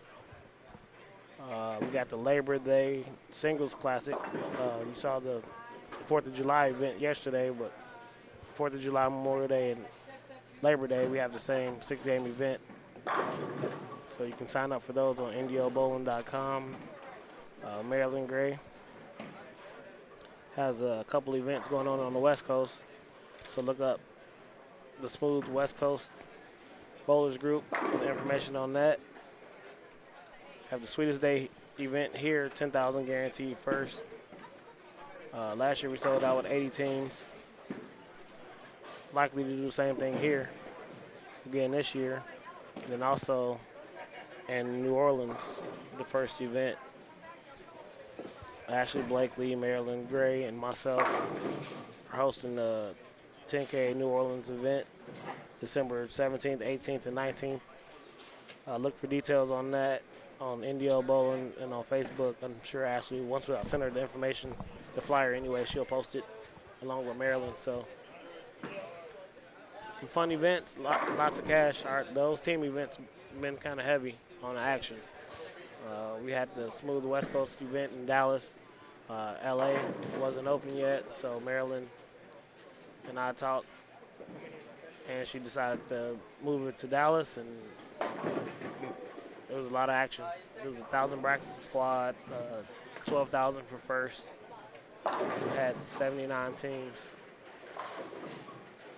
So look for her event as well. I think she is already full for the LA event in March. First weekend of March is back in LA, so we're happy that LA is back open and everybody's good on that end. Parker's a little disappointed. He knows that cost him. Let's see if we can do some math over here. 220, 235. That cost him.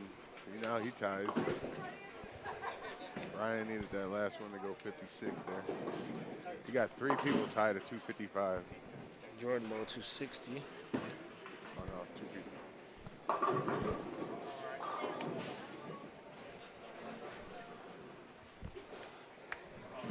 Myron had 101. I mean, you can even see the cream of the crop struggles. You know, like I said earlier, depending on what pair you came to, depending on, you know, how fast you were going to get lined up and everything else. Well, with no practice and a one-game shootout, you got to guess right. Those first 2 shots are critical. They are. You're hoping that you see it and then just go from there. But with a $65 entry fee, we don't need any practice. You got 255 tie on 5 and 7 and 8. Oh, wow.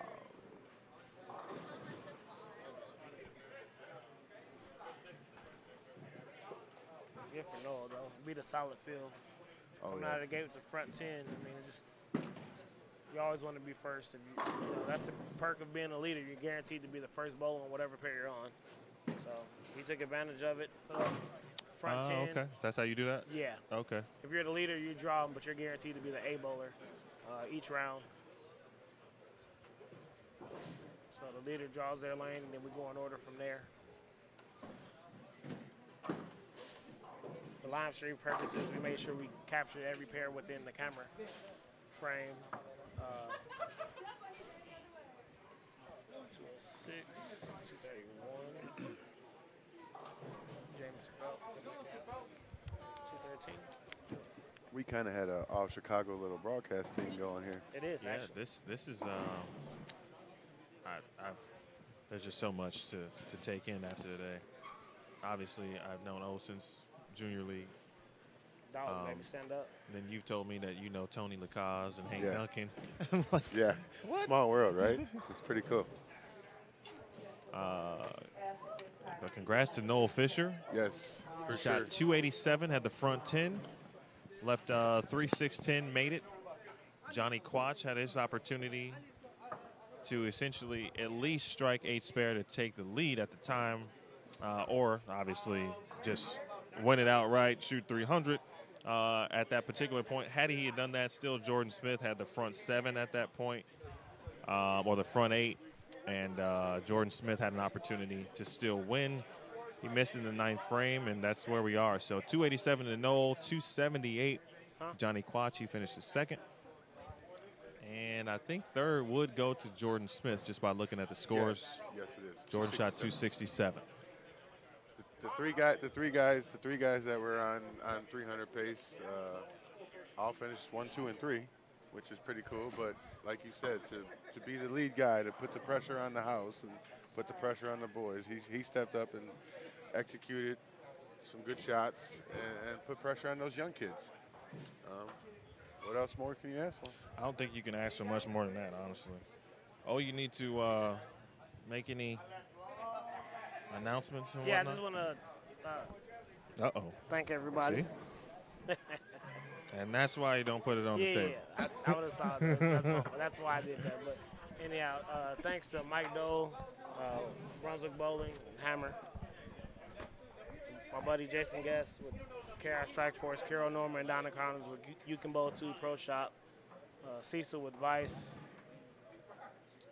Johnny Johnson with Binder LLC, Jacob Acuna with America's Choice Automotive, Suela Fowler with Call a Friend Financial Services, Brett Stevens with Friends with Power Wash. Congrats.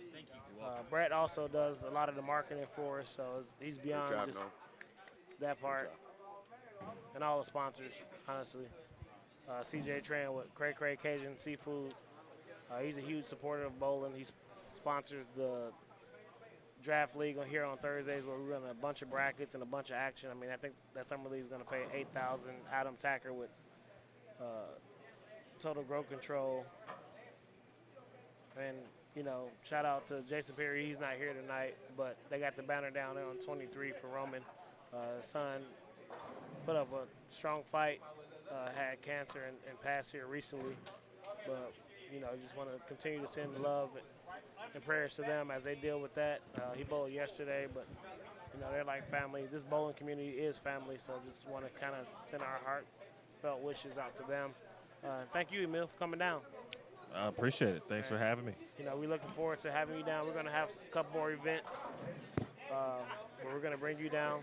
You know, we go way back, so we're going to support each other, make some things happen, and continue to broadcast competitive bowling down here in the southern region. And really thank you to everybody that tuned in tonight, all the bowlers that made this possible. If they don't show up, we don't have this event. So thank you to everybody that came out to compete tonight. Congratulations to Noel. 287, a strong finish. Might have to put a bonus up to 300 in the final match. I think we'll see if we can get a sponsor for that and make that happen on the final game. But thank everybody for tuning in tonight. We appreciate you. Look for upcoming events on ndobowling.com. Check out the apparel. Subscribe to Bowlstream TV on YouTube and on Facebook. Subscribe to NDO Bowling Tournaments on Facebook. We do have a YouTube page, but we don't really use it that much, but we'll probably try to get a little bit better about that in the future. And just thank everybody. Well, I think you got it all. Yeah. I hope you did. That's pretty good. You better not have missed nobody after all that. Hey, but that actually is a great sign of all the people that support the organization. So Correct. when we got that list of sponsors, that says a lot. So yeah. Thank you. Also, I'm sorry not to cut you off, but Marsha Guillory, she sponsored our event yesterday, the High Game Pot and the Round Robin. So shout out to her company, Executive Billing Source. We appreciate her coming on board. Thanks to Tony Bell and Toolbox Tab Lady Events. You know, just thank you to everybody. Really, you know, just we don't ever take it for granted. That's why we continue to work hard and try to make things happen and improve off of every event.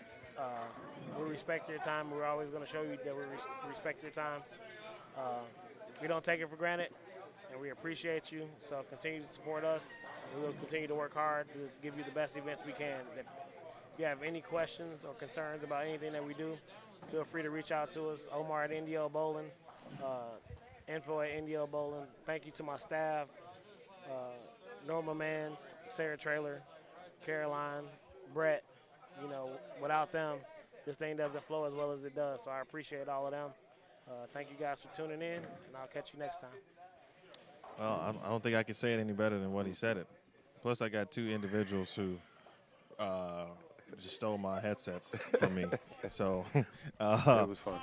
No, this was fun. I appreciate you, Gabe. And I appreciate you. Thank you so much for just providing that little extra info on the players, certainly in the area, obviously, that I don't know that you certainly do. I appreciate that. Uh-oh, tripod played in the way. I'll move over. It's all right. And so now that we're done, I appreciate your time. Man, anytime. I'll do this again with you anytime. Well, man. yeah, I think you're welcome. You're from the with you. Shy now, so I can't not say. I can't wait till you get to hang out with us again, it. and thank you for everything you did. I appreciate you. Thank you, and thanks to everybody. Appreciate it. Bowl TV. Subscribe. Make sure you do that. If you haven't already, subscribe. Smash the thumbs up on that. That's Gabe. That's Omar, for all of his staff. I appreciate everyone for having me. What an excellent opportunity. Excellent show. Congrats again to Noel Fisher. 287 to get the win in the Week 5 KOH King of the Hill Weekly Challenge. This has been a presentation of NDO Bowling and the KOH Weekly Challenge. You watched it live. You watched it only on Bowl Stream TV. Have a good night, folks.